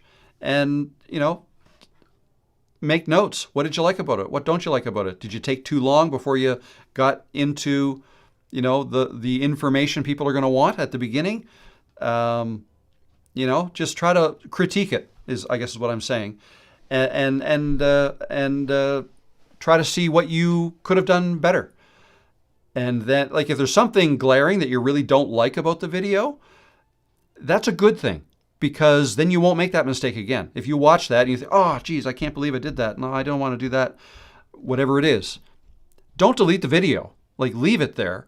But the act of leaving it there and the fact that you've seen it and now that you know that it's out there, even though, your brand new channel, people aren't watching that anyways, but that's probably enough for you to avoid making that mistake or doing that thing that you didn't like in the future. So you've learned something, right? And now you're making your third video. So, yep, just keep making videos. Terry, I just finished my fourth live. Awesome. Congrats. Right now, haven't had anyone on while live. When no one is on, interacting, my lives tend to be shorter than I want. Any suggestions to keeping it longer? I guess just be prepared with things to say. That's something that'll come with practice. If you haven't had anybody on yet, hopefully that will change soon. I wouldn't give up. Try to promote your lives from your videos. Like, don't just do lives. Like, keep doing your videos. Okay? I feel like I got an eyelash in my eye. Lives are a good way to boost a channel where you are already making videos. Okay? So, like videos, make videos, do lives. The two of those things together will more than double. Like, I like to think of it as, 1 + 1 = 2. Well, no, in this case, 1 + 1, videos and lives equals like 4, right? It will, it'll level up your channel. It'll help grow your channel. Even if you're not getting views yet, they'll come. They'll come if you just keep showing up. Try to ask people questions in your videos, in your lives, and have some questions prepared. I guess that's the main answer. To answer your question directly, have some things prepared to talk about. Have some questions ready that you can talk about. And, sorry, what was that? Yeah. And then hopefully people will start showing up. But yeah, it's all up to you. The more you do it, the better you'll get at, I guess, filling the void and just talking or sharing things. There you go. Yeah, I just noticed. No, we're not allowed to bike or walk on our trail right now because of the fires. And there's no fires right here, but that's a little disappointing. But we also want to do our part to avoid any fires starting here. But anyway, I hope that helped, Terry. Good luck with it. Congrats for going live, because a lot of people don't even do that. So good for you. Jamie Mays, I'd love your advice. I'm restarting my channel with long-form videos of the random things I build, but most advice I see doesn't really fit my niche. Any tips? Most advice I see doesn't fit my niche. Yeah, I don't... restarting your channel. Like starting a new channel?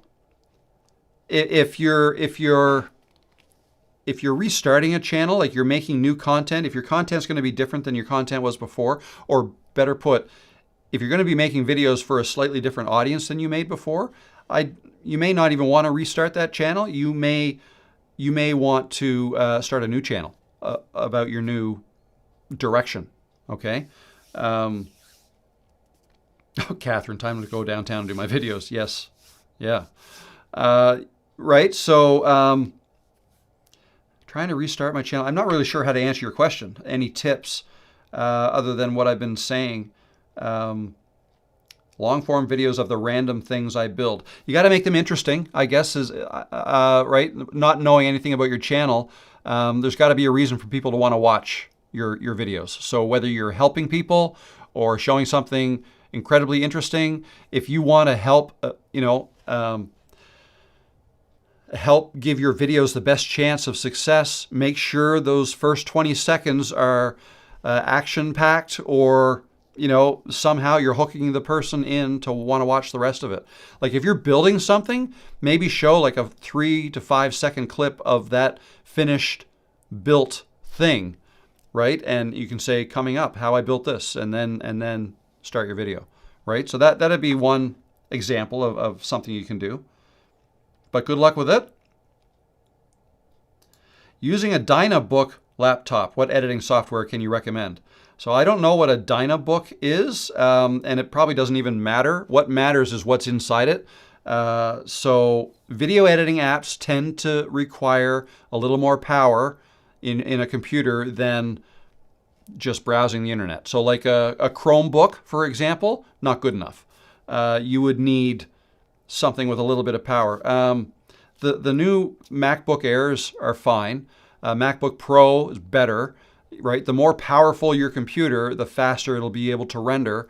And RAM too. You need a good amount of RAM. I've got 32. I've got 32 gigs of RAM in my MacBook. If you only have 16, that's probably fine. 8 is not very much. 8 gigabytes, that is. Yeah, so it depends on. So if you want to use, yeah, that's the thing. I don't talk about this very much, but it is important. You need a bit of power, and I'm more thinking about Macs. Like my MacBook is 4 years old. It's 3 years old to me, but it was a refurbished one, and it was a year-old model that I bought when I bought it. It's a M1 MacBook Pro M1 Max chip, but it wasn't cheap. Like it was probably $3,000 US, because I've got 2 terabytes of space. There's a bunch of things you need to consider, like storage space. Do you have enough space to be able to store your videos? The more extra storage space you have, the less often you're going to have to offload them off of your computer. Like even with 2 terabytes of space, still every 2 weeks I move files off of my computer onto an external drive because I will fill up the computer too fast. So something to consider.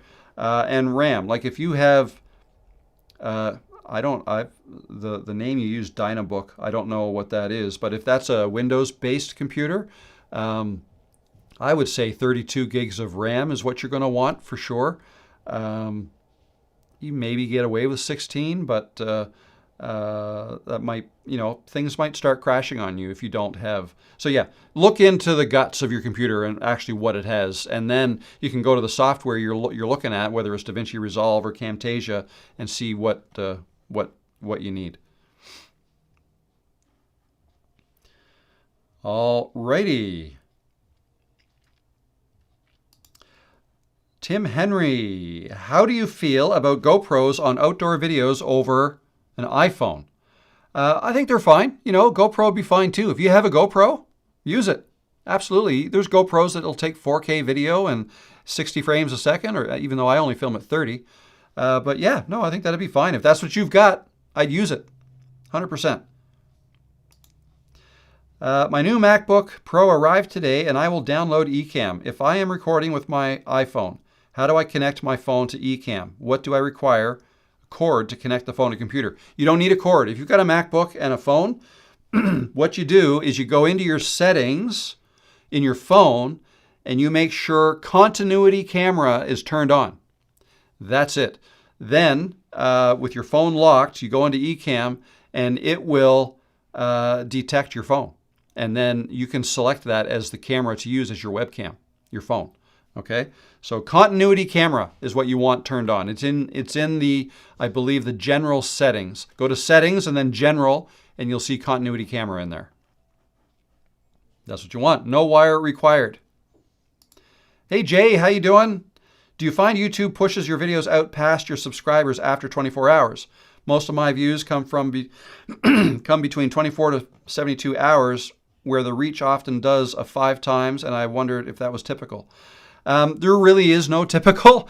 Some odd reason, I noticed that around the 4-hour mark, I tend to get a bit of a bump. Like the views per hour tends to start going up. Like videos, they start off going up like this with the subscribers, and then it kind of tails off. But then I usually find at 4 hours, it then goes up a little bit more before leveling off again. The 24 to 72 hours though, sometimes that happens. Not typical, but if a video does really well, then yeah, it might all of a sudden, YouTube will think, yeah, this is great. It could happen in a week. It could happen a month later. I had a video yesterday, and this is the first time this has happened. I'm going to show you something. If I can find it. Oh, I'm clicking on the wrong thing here.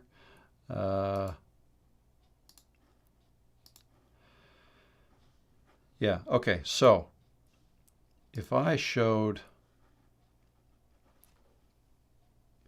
let's see, okay, screen. All right, look at that. Does that look odd to you? It does to me. So for those who are unfamiliar, here, let me move this over a little bit there. So what this is advanced mode. This here is for the whole channel, the last 60 minutes. Each line is a minute. So this minute here, there were 16 views on my channel during that minute. Okay, and then you can go down here and see, where the views are coming from on a per video basis. So in the last 60 minutes, my best video is this one right here, this live stream that we're doing right now. There's 353 people have watched in the last 60 minutes. In the last this is the last 48 hours. Okay, but this is fairly, it goes up and down, whatever. But look at this.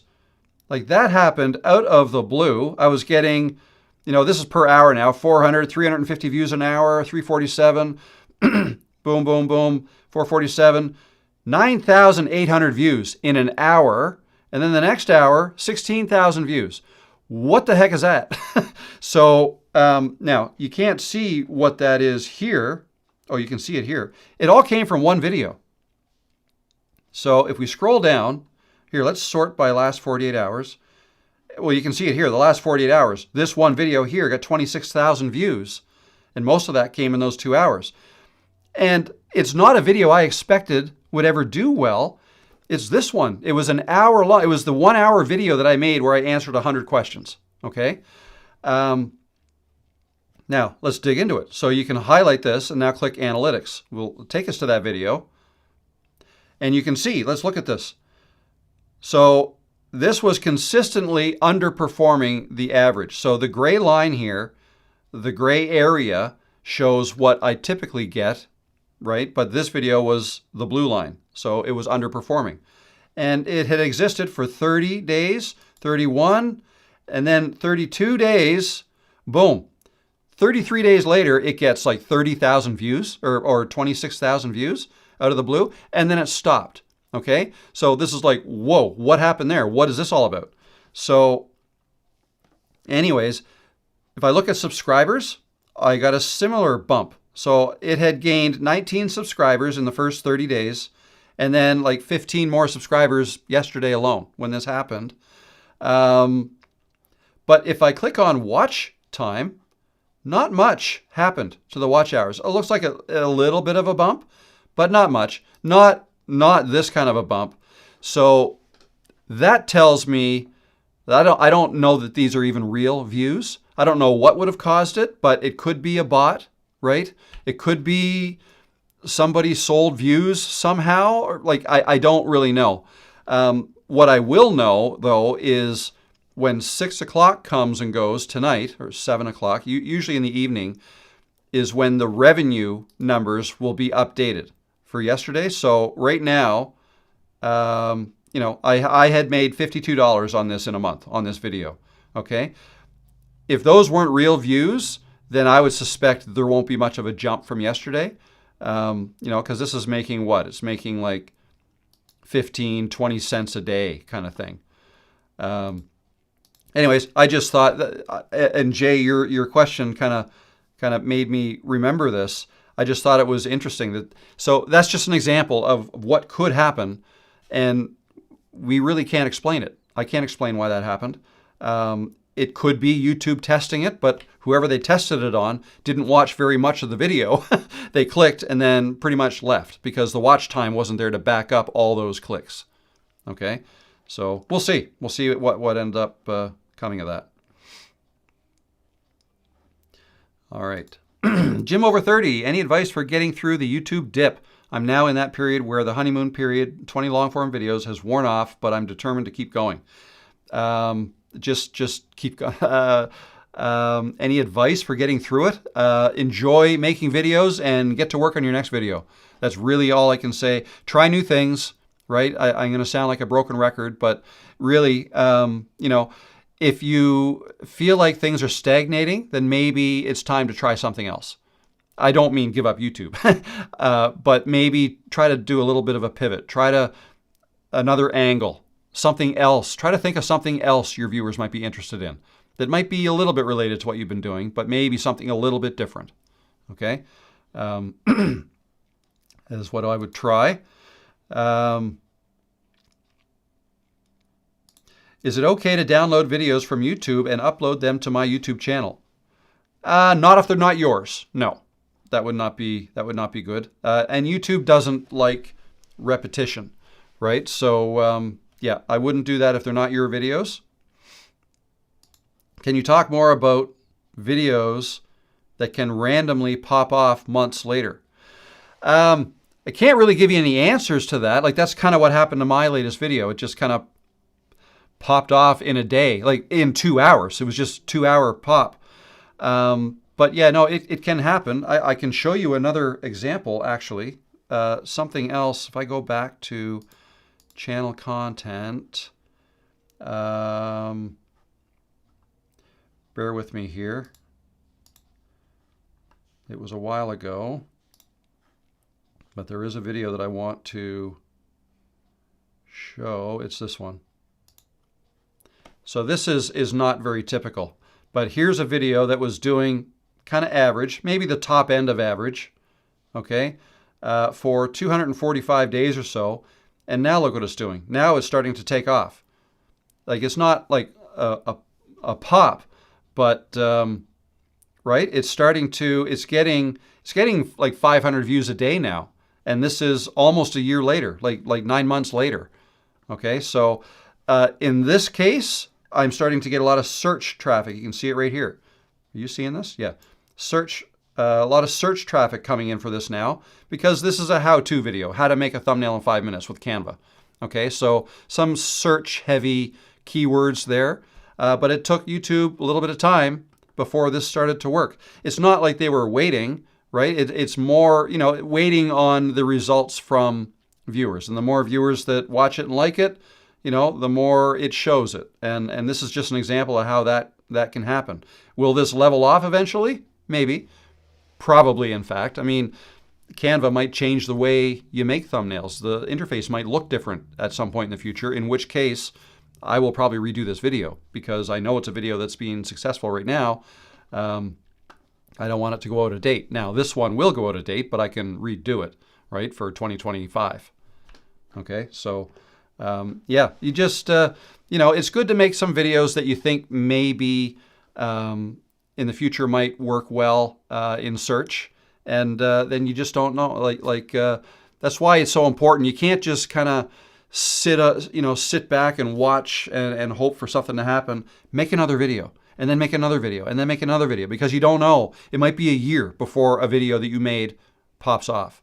And if you're making, 1, 2, 3 videos a week all the time, and randomly every once in a while one will pop off, eventually that all adds up, and your channel will grow and be successful. But it is so important that you enjoy making the videos so that you can keep making videos. And then eventually, yeah, there you go. Heidi, how you doing? I'm editing a video on my new MacBook while listening to this live, and I keep getting the buffering spinning thing. Did I make a mistake getting a Mac with only 16 gigabytes of RAM? No. 60. So if you got a new Mac, you say MacBook Air or Pro. The big difference there. The Pros are way more powerful, but the Airs can do it too. Here's what I've learned, though, is that 16 gigabytes in a Mac is better than 16 gigabytes in a Windows-based computer. Okay? Something to do with, and I'm no expert, but something to do with the way Apple and their new M chips, the silica-based chips, something to do with the way they use they call it unified memory, not just RAM. But yeah, so 16 gigabytes is like, if you were on a Windows base, I would think, 16 gigabytes, I think I'd go higher than that. I'd go 32. My last Windows computer was 32 gigs of RAM. And then when I got this one, I got 32 gigs of RAM in it, but then I talked to my son about it. He says, well, 32 gigs of RAM in your new M1 MacBook, way better than the 32 gigs you've got in your other, you had in your Windows computer. So there's that. Let's see. I'm just quickly checking the current. No. Jay says you can have as much GPU and CPU as you want. RAM is still needed, and 16 is minimum. But yes, Macs are more efficient. Thank you, Jay. Thank you for that. That's what I've heard too. Yeah, GPU and CPU, I think of those as that'll define how fast you can render videos. GPU is the graphics processor. Another way I look at it is I have, like, if you see how many thumbnails I've got open, I don't know if you probably noticed that, but look at this. This is my Google Chrome. So 1, 2, 3, 4, 5, 6, 7, 8, 9, 10, 11, 12, 13, 14. I got 19 tabs open right now. The more tabs you have open in your Google Chrome, that eats up RAM. That needs RAM, right? And, if the more programs you have going at one time, and I usually have a lot because I've got 3 monitors. I got stuff open on all my monitors, usually 2 today. But yeah, that needs RAM. If you don't use your computer like that, then maybe you don't need as much RAM, and 16 is probably fine. But yeah, if I were to get my computer again, I'd probably get 64 and not the 32. Not that I've had a huge problem with it. It's just that I have a lot of windows open. But yeah, 32 is fine. Like, I can live stream with this while running 2 monitors and 3 cameras coming in, 1 wirelessly and 2 plugged in, and it works just fine. Now, with a MacBook Air, because I've been doing some research on this, if I had a MacBook Air, it would struggle to do what I'm doing. Okay? What was I going to say? Yeah, but if I wanted to live stream with like an external mic and 1 external camera and maybe 1 external monitor, MacBook Air, it's totally fine. Fan might come on a little more than the MacBook Pro. This fan doesn't ever come on. Like, this computer is a little warm at the top, but for the most part, it doesn't get hot unless I'm rendering like an hour-long video that takes 15 minutes to render. Excuse me, then it might get warm. I might hear this fan come on once every couple of months. That's it. And like the MacBook fan will come on only if it's needed. If it measures that the temperature is getting too warm inside, it'll automatically come on. So yeah, the less powerful your computer is, the more often the fan will come on to try to keep it cool. There you go. How many subscribers do you need before you can live stream on YouTube? 0 if you live stream from your computer. There's no requirement. If you want to live stream from your phone, you need 50. So I don't know why, but that's that's the rules they've got. Does it make a difference what time to schedule your video to upload to reach as much viewers as possible? AM, noon, or PM? It's all over the map. It depends on who your audience is and where they are. Okay, who you're trying to reach. Most of my viewers are in the United States, so I try to, and Canada and the UK. That's the bulk of my viewers. And you'll get, when you're just starting out, my advice would be to try different times. That's what I did, but I've kind of settled on morning.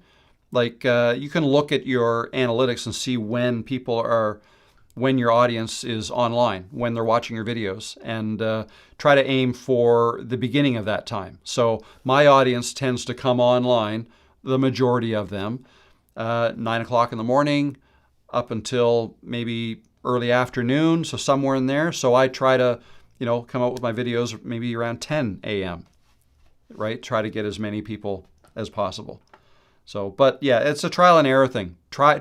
If you're just starting out, try different times. I do think it's relatively important to try to stick to a schedule, right? Because some of your viewers may come to get used to when you post your videos. They might think like, like if they know that, oh, you come out with a video every Friday at 10 a.m., I'm going to go looking for it if I wasn't notified, right? Some people will be that far plugged in, which is good. Which Mac OS software do you use, Rob?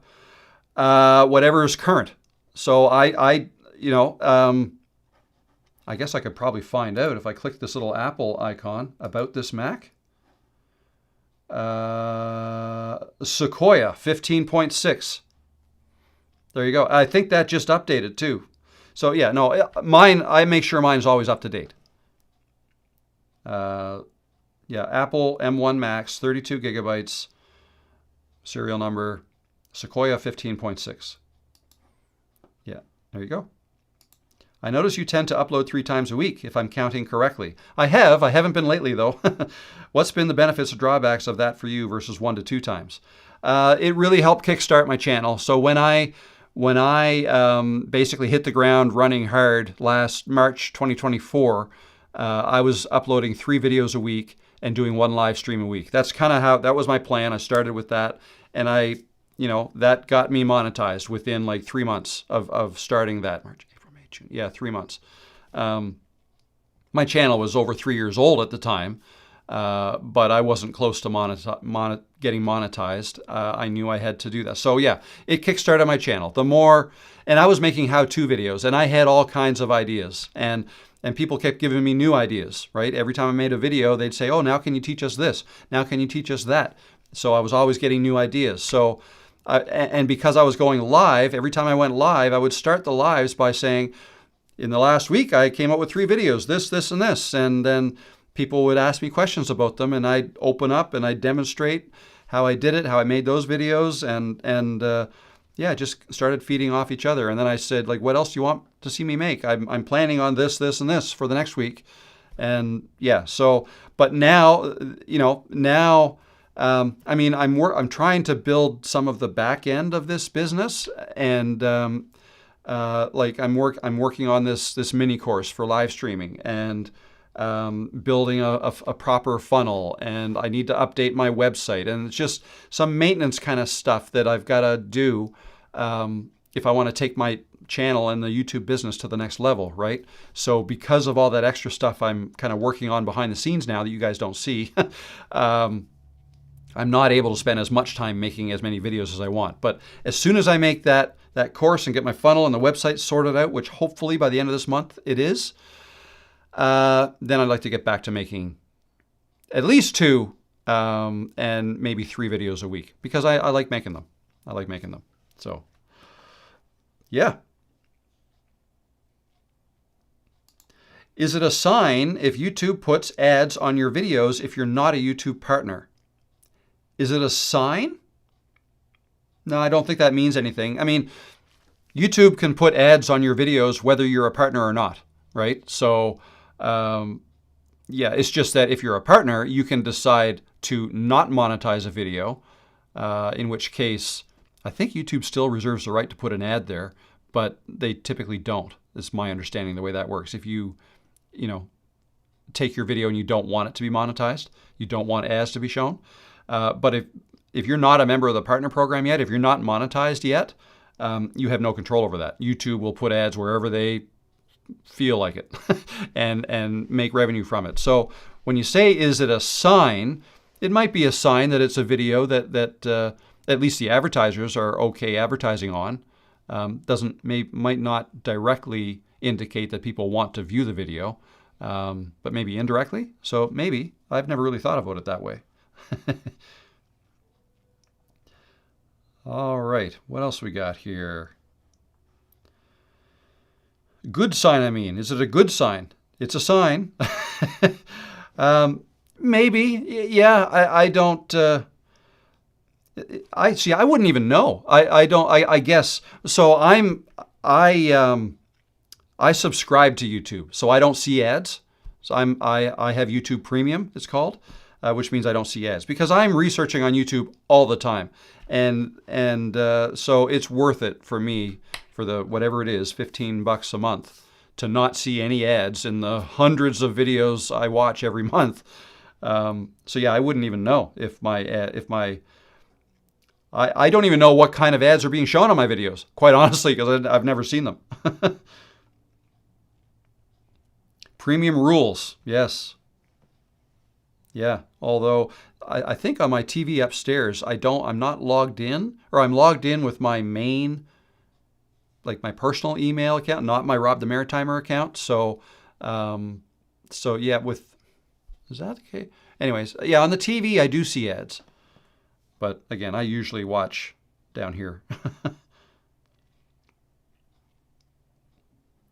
Anaholics has a question. Oh, no, sorry. Ruthie Lucy has a question. Is it okay to go live every day and upload every day? Sure. Sure. Why not? Think about your audience and what your audience wants. For my content, I think it would be overload. Like if I went live every day, I wouldn't get as many people watching my lives as I do since I wait and only go live once a week, sometimes twice a week. Right? So there's that. And if, making videos every day, if your videos are short enough, sure, absolutely, you can do that. I know some people do that. If you're making videos that are 20 minutes long, then probably not. Every day is a lot. That's a lot of content. That's a lot to expect your viewers to watch. And what you'll probably notice is your views will go down, even if your videos are getting better. It's just that people don't have the time to watch all your stuff. You're coming out with stuff too much, right? So keep that in mind as well. Try not to try not to overstay your welcome, put it that way. Anaholics, if you are not monetized yet and you want to get a lot of views, is it perhaps to go under 8 minutes per video to prevent mid-roll ads? Yeah, sure. Yeah, that wouldn't be a bad idea. I never thought of it that way before I was monetized. But I had made some shorter videos too before I was monetized and since. Again, I try not to spend too much time thinking about mid-roll ads or how many ads and all this.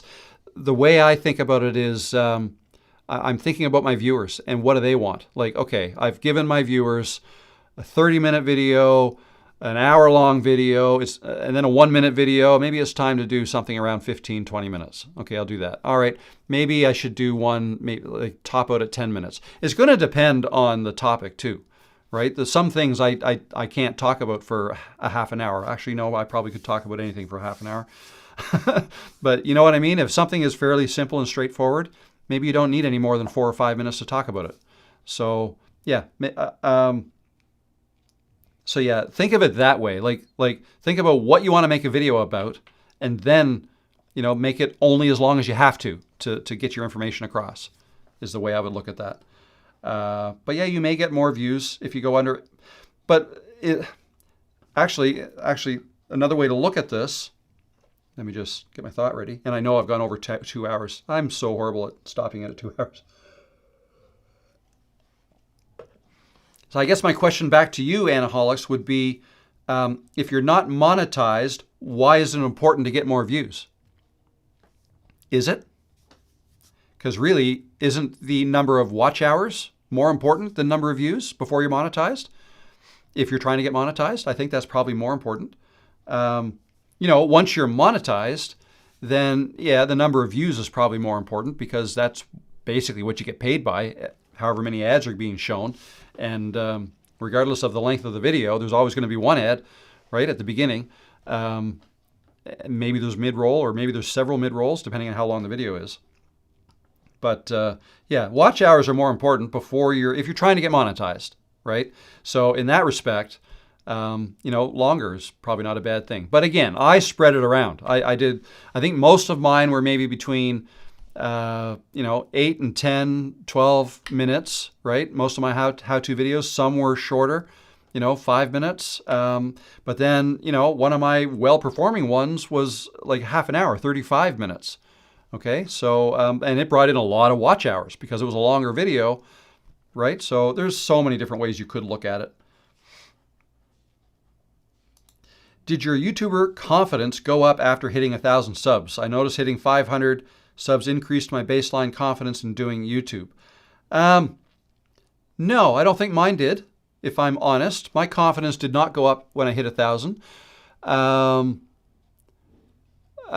My confidence went up, I'd say probably after, well, I mean, there's different time periods that I went through. I was at 2,700 subscribers and not monetized, okay, when I decided to kind of restart the channel in March of 2024.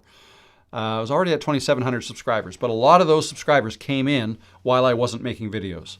Okay, I had made a bunch of videos and then didn't do much. Oh, welcome, Escaping the Suburbs, new member, welcome. We'll see you in the next dock party next Wednesday if you can make it. So yeah, that wasn't, the number of subscribers wasn't it for me. I gained confidence the more videos I made. That just kind of happens naturally.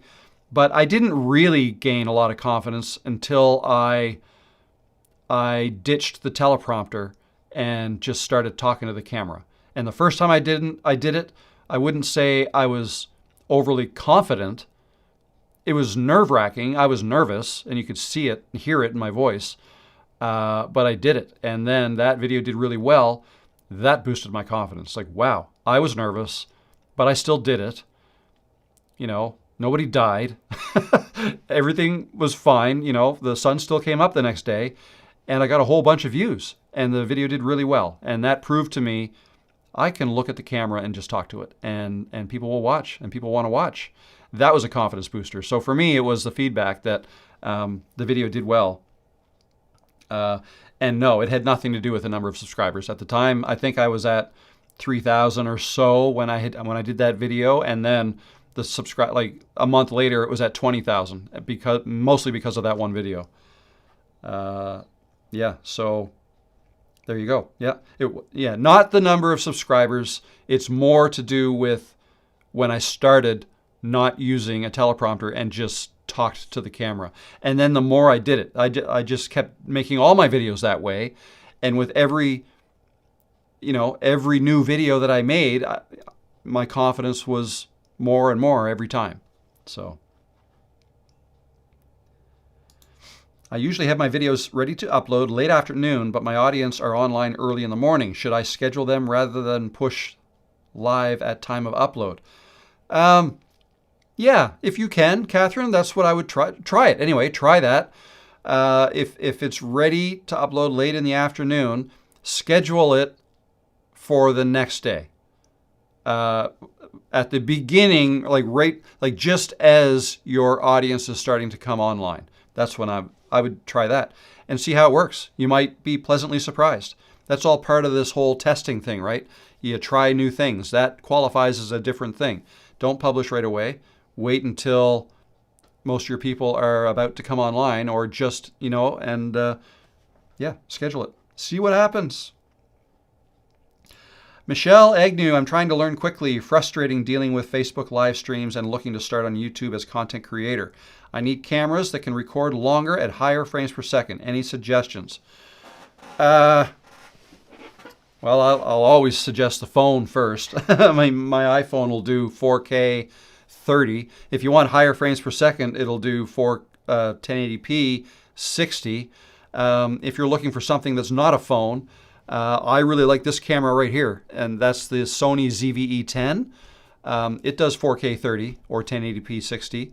I think it even has higher frames per second if you want to, like if you're doing like slow motion stuff.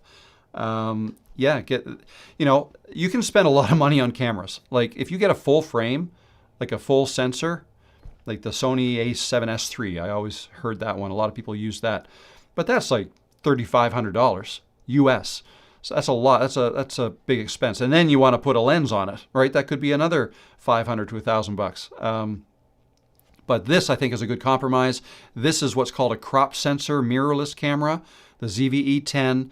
I think it's what is it, like $700 or something like that, plus a $400 lens. So again, it's not cheap, but those two things together, it's a great camera.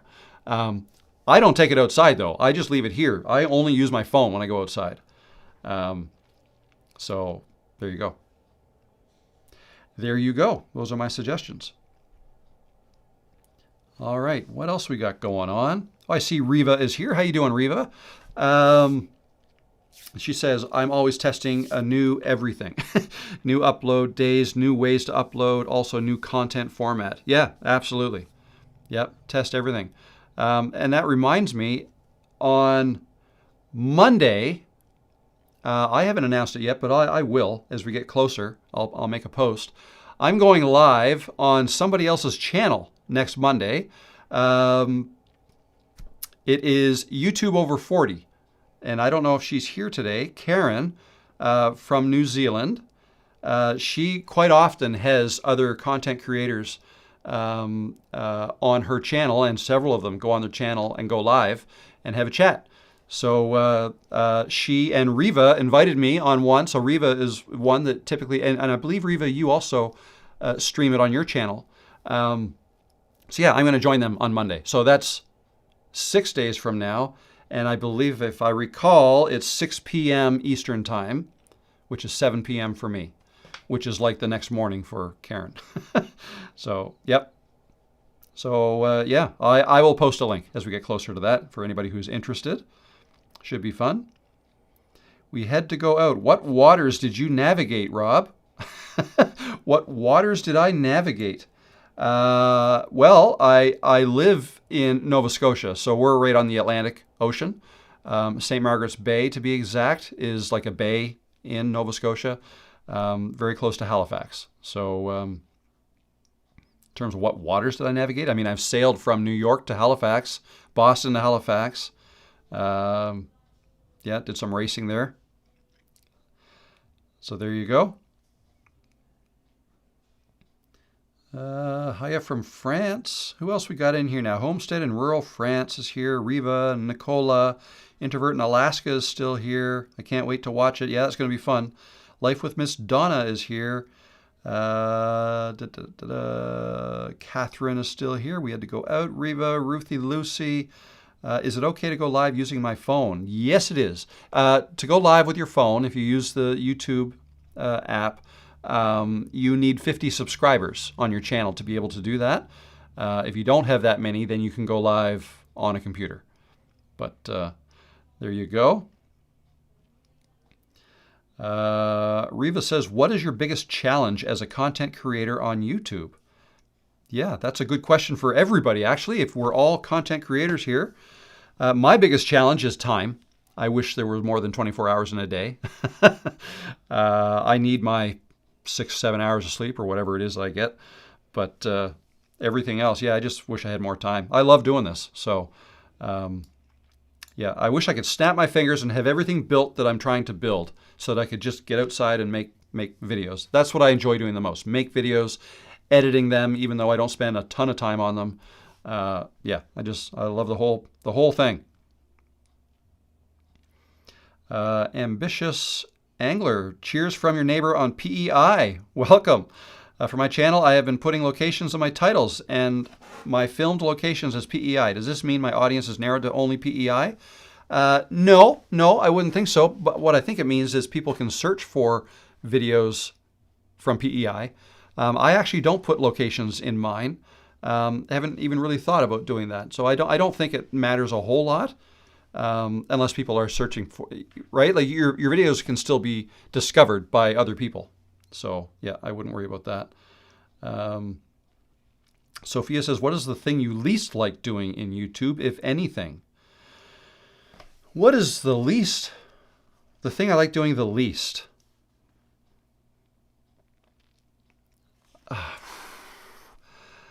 I don't know. That's a good question. I don't know. I like it all. I love this. It's a lot of fun.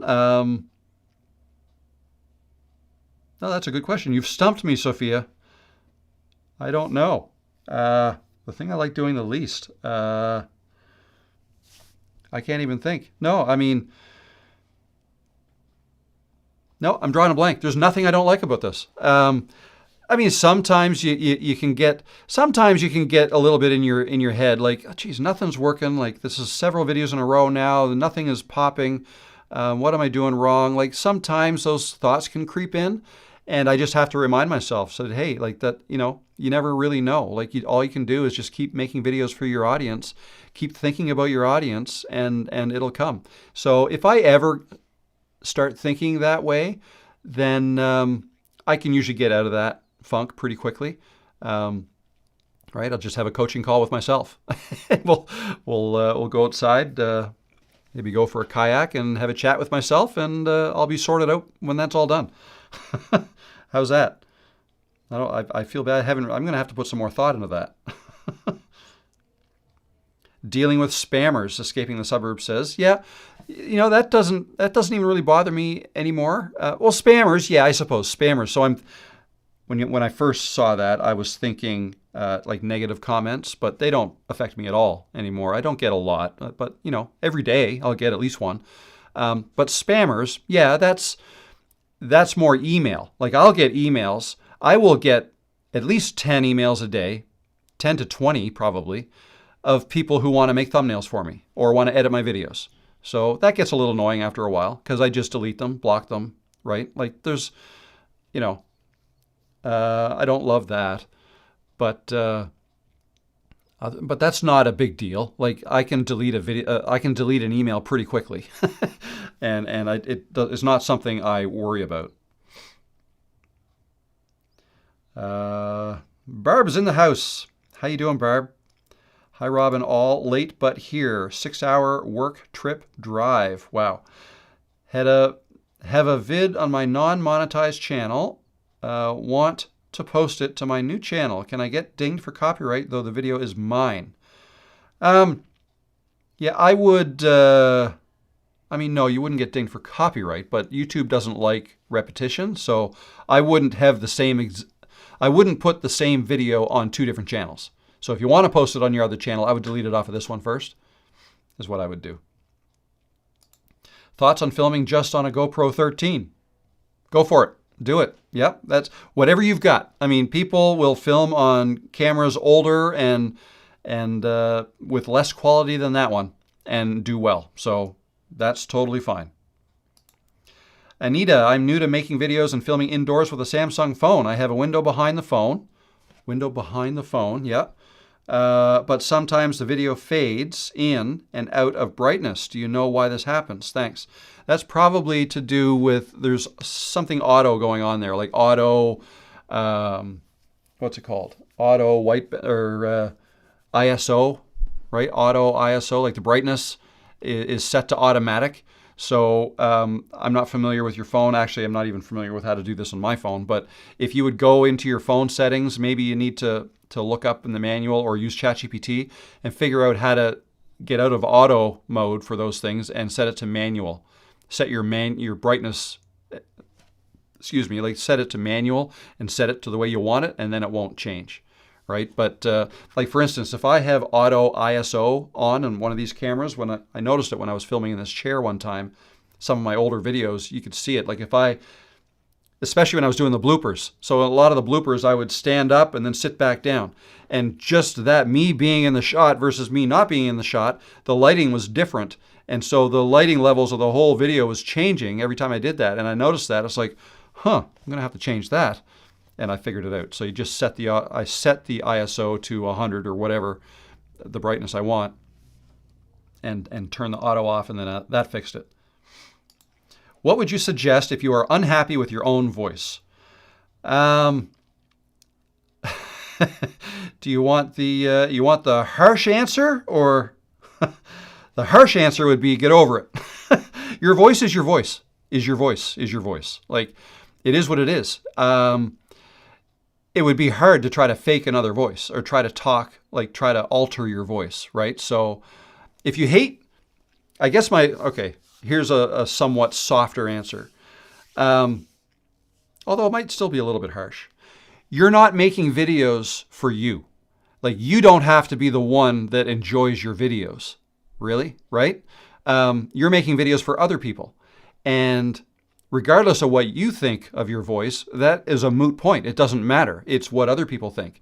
And if you can think about this too, when you hear your voice back and decide you don't like it, just remember that your voice only sounds strange to you, right? Because you're used to hearing yourself inside your own head. when you talk. You sound different inside your head than you do externally to somebody else listening to you. So if you can understand that, and then understand that the way you talk normally to other people is the way they always hear you, like it's not strange to them. It's only strange to you. Your voice is only strange to you. It's not strange to anybody else. So, you've become used to how you sound inside your head. So naturally, when you hear yourself on a video playback, it's going to sound, that's not me, that's weird, I don't like it. Well, that is how you sound. You're just learning this. And yeah, the bottom line is it doesn't really matter because you're not making videos to satisfy yourself. You're making videos to satisfy other people. And those other people are probably just totally fine with your voice. And maybe some do like it and some don't, right? Some people like my voice, some people don't like my voice. But the reality is the people who will subscribe to me are the people that are at minimum okay with my voice.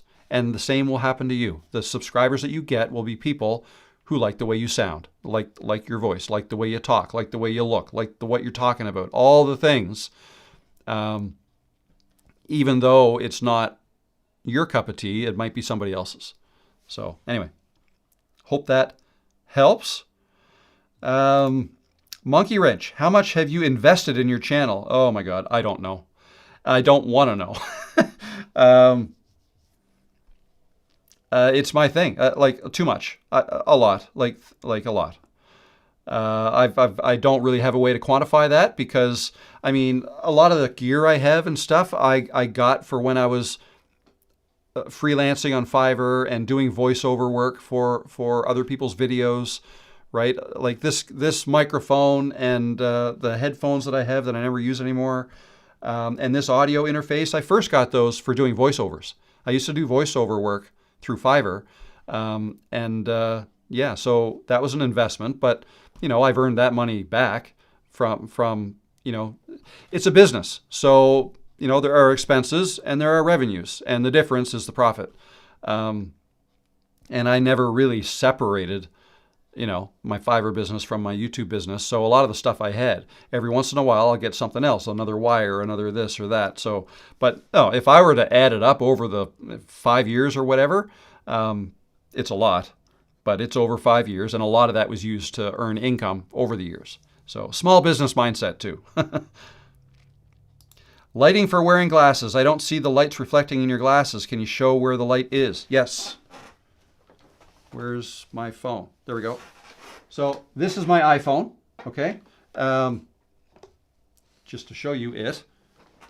This is my iPhone. It's on this tripod that I've kind of recommended to people. So with this iPhone, I will press a button and you can see me through the iPhone. So there's the lights that I'm using today. So this is my view, okay? My little desk with the MacBook, and one extra monitor. I've got the mic above me and my two lights are there and there. I do have other lights in the ceiling. Well, that is just shining on Peanut. And I do have a light up there, but that's not doing much. And that one's not even on. So yeah, there and there. And if I put this back here so you can kind of see me. So you can still hear me because I'm talking through this mic. Yeah, here's where they are. My camera is right here, okay? And if I come over here, like that's about 20 degrees and then maybe 20 degrees up, okay? So that's where that is. So a little bit, or I'll change. So a little bit over and a little bit up. The reason there's no glare here is because I've got the lights over and up. If I pointed my glasses towards the light, you'd see the lights. And same this way, although I can't see my camera when I go that way. So yeah, that's how you avoid the glare. Get the lights away from the camera. Not these ring lights. Like I hate those. The little ring lights, they were invented, you poke the camera through and then the light is, no. The better way to light, even if you only had one, like I could turn this light off and only have one, that would be fine. Let me just do that. If I turn this off, that's okay. All right, that's one light. Well, there's two lights over there, but essentially just one light is normally fine. And yeah, 2 lights better. There we go. Okay, monkey wrench. I hope that helped. Is that a mini ATEM switcher there, Rob? Nope. No, I had one, but I gave it to my son. I don't use it anymore. Let me move this drink. I think what you're referring to is, here, I'll just grab this. That thing there is the Focusrite. That's the audio interface. This is plugged into this microphone. Okay? And then there's a dock underneath there. So this is this. And this is for the Stream Deck. Yeah. Anyway, but no A10 Mini. Oh, I know what I wanted to show you. The 2 cameras that I have set up, that one and that one. Actually, that one's off now. That's right, I've got a battery in it and it's probably dead. But I have those plugged in here into the Mac, each with a cam link. Okay, so my 2 cameras are coming in here. This one here, this is the 3rd camera, right? The MacBook, or sorry, the iPhone, but that's wireless. All right, and then this is what this dock is plugged into. And it was this dock that and the second monitor is plugged into. So that is how I am set up right now. Set that back up there. All right. Sorry, yeah, things are a little different today from last week because of, because I'm it's hard. It's hard. And I've been talking about doing these videos for live streaming for a long time, and I don't want to overcomplicate it, but yet I know there's some people who are going to want to know how to, so the way I'm doing the videos, there's going to be one that, you just start with your phone, right? And I'll show you how to do that. And then, you want to level up? Well, you can go live from YouTube Studio on your computer, okay? And when I make that video, this second monitor is not going to be here. There's not going to be a Stream Deck. There's not even going to be the Focusrite. I'll probably have the DJI mic on, and then I'll make a video. We'll add something else, right? It's like, oh, you want to level up again? How about another monitor? How about a Stream Deck? How about eCam Live? How about, right? And I'm going to walk through all the way up to 3 cameras, 2 monitors. And anyway, so it should hopefully be useful for a lot of different people. May I ask you why you don't have designers? Designers for what? User 548? Why I don't have designers for what?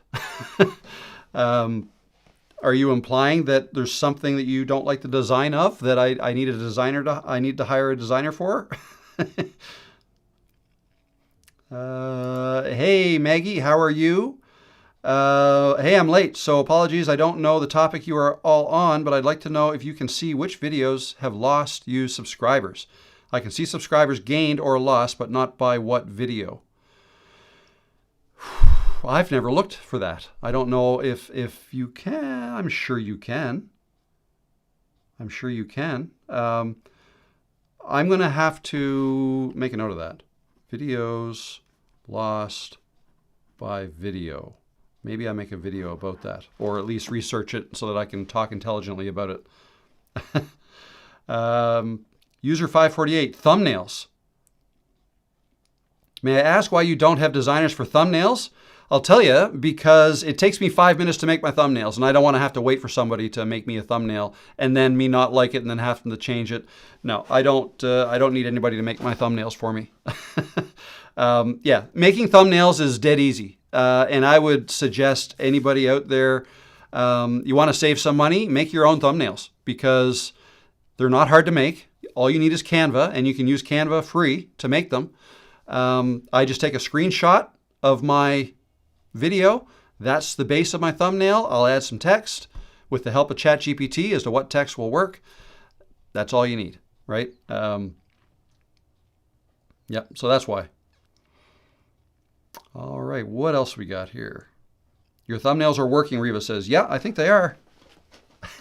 Could they be better? Maybe, but I'm not, That's the thing too. Like there's some people. So do you guys know who Ali Abdaal is?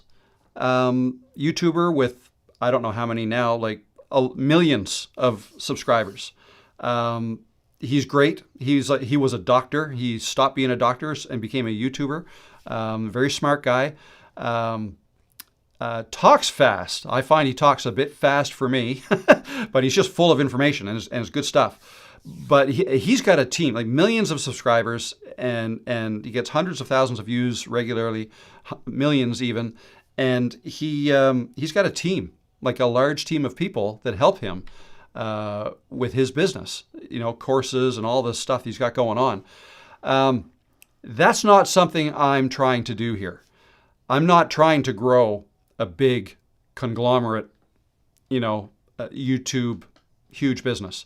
I only want to do this myself. So however big I can grow by myself is fine by me. So I don't want to ever have to outsource thumbnails or designing my video editing. Maybe I'll change my mind when but at this point, there's nothing that stands out for me that I hate doing so much that I feel like I want somebody else to do it for me. Like I enjoy all of this. So why would I outsource it? I'm making videos as fast as I would like to. Actually, maybe right now I'd like to make them a little faster, but that's because I'm working on other stuff. But once I get back to it, I don't think I could make them any faster and my viewers be happy about it. I think 3 videos a week is fine. Like that's, if anything, it might be too much. Like 2 is a good number. 3 that's a lot. Any more than that, I don't think is necessary for videos that are 15, 20 minutes long. Now we're starting to get up there in time. So, and it doesn't take me that long to make videos. So, thumbnails, everything. Anyway, what else did I miss here? Michelle, I have to find a basic course on how all the equipment works. Please tell me you have a video. I'll be recording matches on pool tables and calling matches. I do have several. I've got a few behind the scenes videos that I've done, but I can't. I can't think of one specific one off the top of my head. Yes, if you put QQQ in front of your question, then it'll pop up on my list to the left here. What should you have in your background when you're talking to the camera? Is stuff behind you a distraction? So 2 questions. Is it a distraction? It could be. Depends on what you have behind you. But in a lot of cases, what's behind you in your videos, in your background, I wouldn't think of it as a distraction, but it's something else that might gain the viewer's attention. Some viewers, right, might be interested in your background. So that's why that's one of the reasons I like doing outdoor videos where I'm walking around and the background is kind of, dynamic. It's changing as I move. I think that's a good thing. That means I don't have to put B-roll in as much. If I was just sitting here and you were just looking at those closet doors and this is all my video was, depending on what I'm talking about in the video, it might get pretty boring if nothing changes. So that's when you start looking at doing things like putting in B-roll to kind of support what I'm talking about, or having text pop up on the screen, or like moving me over to the side and now text is over here, right? Doing things like that. Fancier editing, I think, is maybe more important when your background's not changing. So yeah, that's why I like being outside and moving around, that sort of thing. But having interesting things in the background, I think, is good. That's a good thing. That's another way to connect with your audience, another way to keep the audience watching. They might think, oh, what's that behind them there? What is that thing there? What's Rob got hanging on the wall back there? What are those 2 things? Right? Like, so yeah, don't blur your background. Show it off. Can you talk about the selfie stick versus phone gimbal for filming outside? Yes, I can. So let me grab this thing here. So this is my selfie stick / tripod. So you just push that, it collapses. this collapses like that. I can angle this like this. That is how I film my outdoor videos, just like this. I usually extend it a little bit, okay, just like that. No gimbal. No gimbal needed because this phone has stabilization built in, okay? This iPhone has stabilization built in. This is the 16, and then they started doing that with the 14. 14, 15, 16 all have stabilization. So, you know, some people often will ask me, your video's outside, Rob, why? Like, it's smooth. How are you doing that? Mine are all jittery. Well, if you have a newer iPhone, then you may just have to turn stabilization on. That's one thing. Or whatever phone you have, if that's available, turn it on. If you don't have that, that's when you might want to look at getting a gimbal. Like a gimbal that, you know, it might calm down the shakiness, right? So that's the thing. So I will either use this selfie. This is my new favorite, this selfie stick here. And it's something like $22. It's pretty cheap. Before this one, I used this one. This one is handy because, you know, you can set it down on uneven surfaces or even wrap these around a tree, right? If you wanted to, you can get interesting views with this. And I just put all three arms together and I would hold it like this and talk on the phone like this, or on the camera. Okay, but my new favorite is this one. What I like about this one is how, you know, it can be a full height tripod. Kind of flimsy, but it works. You can also get a metal one that's not as flimsy, but it would be heavier. This is plastic, and it's just fine. It's my favorite. So there you go. Let me open this up again and extend it like that. There we go. Okay, I'm going to have to go soon. Wow, we're almost at 3 hours. I said I wasn't going to do this.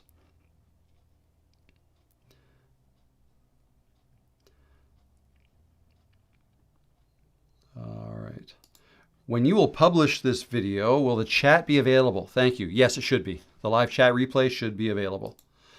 Rob, I like your low edit approach. For me, I'm very artsy and like creative digital artwork, so that's why I do the editing and now have an editor as well now, but reinvest my AdSense. Perfect. Yeah.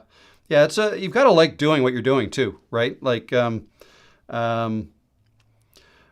however you want to do it, whether you want to hire out, you know, hire somebody, and like you mentioned, you're a little more artsy, so you want a little bit more of the highly or higher edited videos, and that's totally fine. The bottom line is, no matter how much editing you're doing, it's the message that's the most important thing that people are going to watch. Now, there are things you can do in the edit to keep people watching for longer, right? And you can do that with editing techniques, or, you know, zooming in, zooming out, or moving the back, you know, changing the background. I guess that's my way of doing that.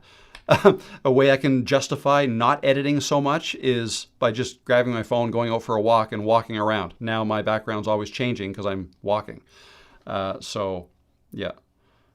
It's all in what you want to do. Do you re-watch your live videos or your regular videos? I almost don't want to look, but sometimes I have to.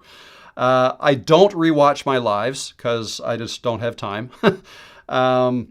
My regular videos, now, no, I don't usually watch them after I've posted them because I've seen them enough. Like, I've edited them myself. So I do kind of give it one final walkthrough, like watch, but it might be at a higher speed, just to make sure I like it. And then, yeah, but once I upload it to YouTube, no, I don't typically watch it now. There was a time that I used to. RE growth. I've wondered this. If you need to limit because as a solo, you have more time, what might you cut first? I also don't want to have employees and I'm running short on time. What do I cut first? Well, I guess what I'm doing right now, since I am running short on time right now too, because of this course I'm building, is I'm not posting as many videos per week as I would like. Like, I'm down to 1 a week right now, whereas I would like to be doing 2 to 3. So yeah, that's where I'm already not spending that much time on editing them. So yeah, If you need to limit because as a solo you have more time, what might you cut first? Yeah, if I needed to cut anything else, I don't know that I would. Because I want to put at least one video out a week. If I have to miss a week, I guess I would. I don't even want to cut out a live stream. I tried to cut this one down to 2 hours, but I failed miserably because we're almost at 3 hours. I'm planning on making several videos for this course tonight as soon as I get out of here. But I'm enjoying this. This is all good. It's all good. So yeah, I don't know. I don't know what else. It's just a matter of how much I can put out. Right? That's what suffers with me. The busier I get outside of this or with, back end stuff, the fewer videos I can post. Let's see.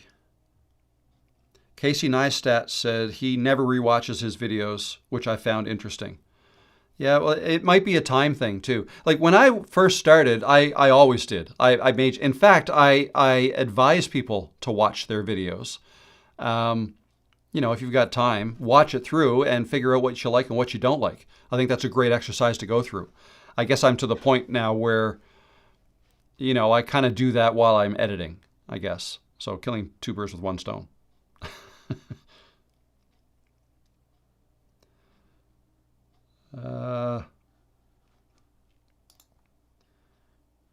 Okay, we will, 1 second here.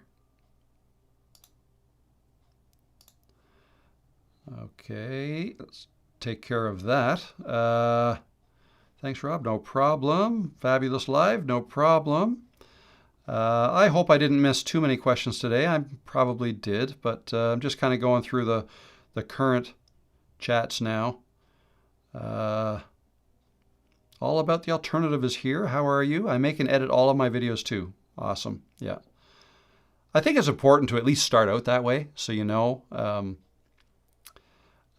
So you know how to do everything. Catherine says, Ali Abdallah is amazing. He does talk fast. He does, yeah. I like that, though. He's a smart guy, and I like him. He seems like a nice guy. A guy I'd like to have a beer with, actually. But he's a very smart guy. Like, he'd be a lot smarter than I am.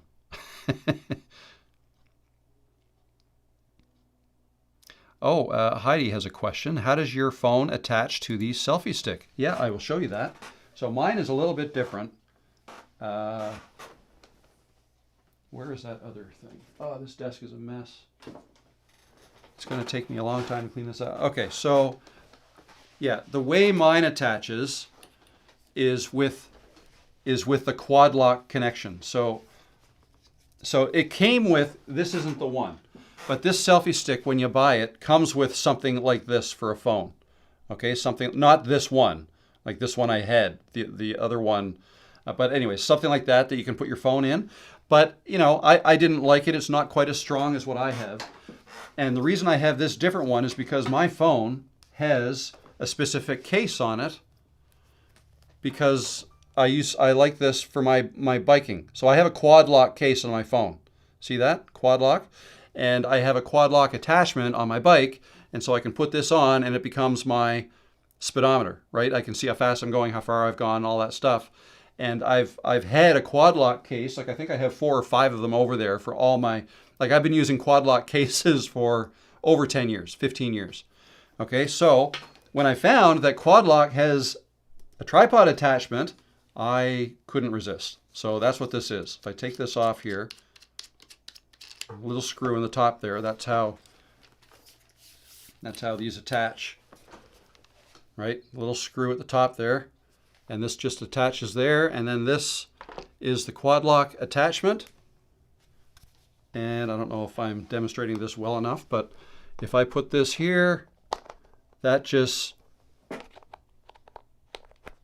can't do this backwards. You put it in like that and give it a half twist, and it kind of locks in place just like that. And now and then you just screw that in, right? You just screw that into this. So that's how I do it. Let's put this on here, just tighten this up, going the wrong way. There. And I use that same attachment if I was using this one too. Same thing. There's a screw in the top of that, right? So anyway, that's how I do that. Super handy. So I don't have to take my phone out of the bike case. If I want to go for a bike ride, it's always in that case.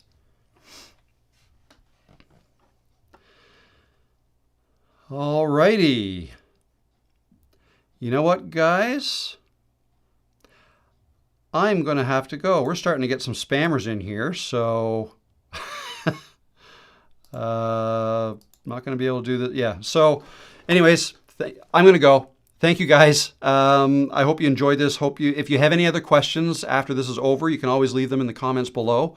I thank everybody for listening to me for almost 3 hours. Well, exactly 3 hours.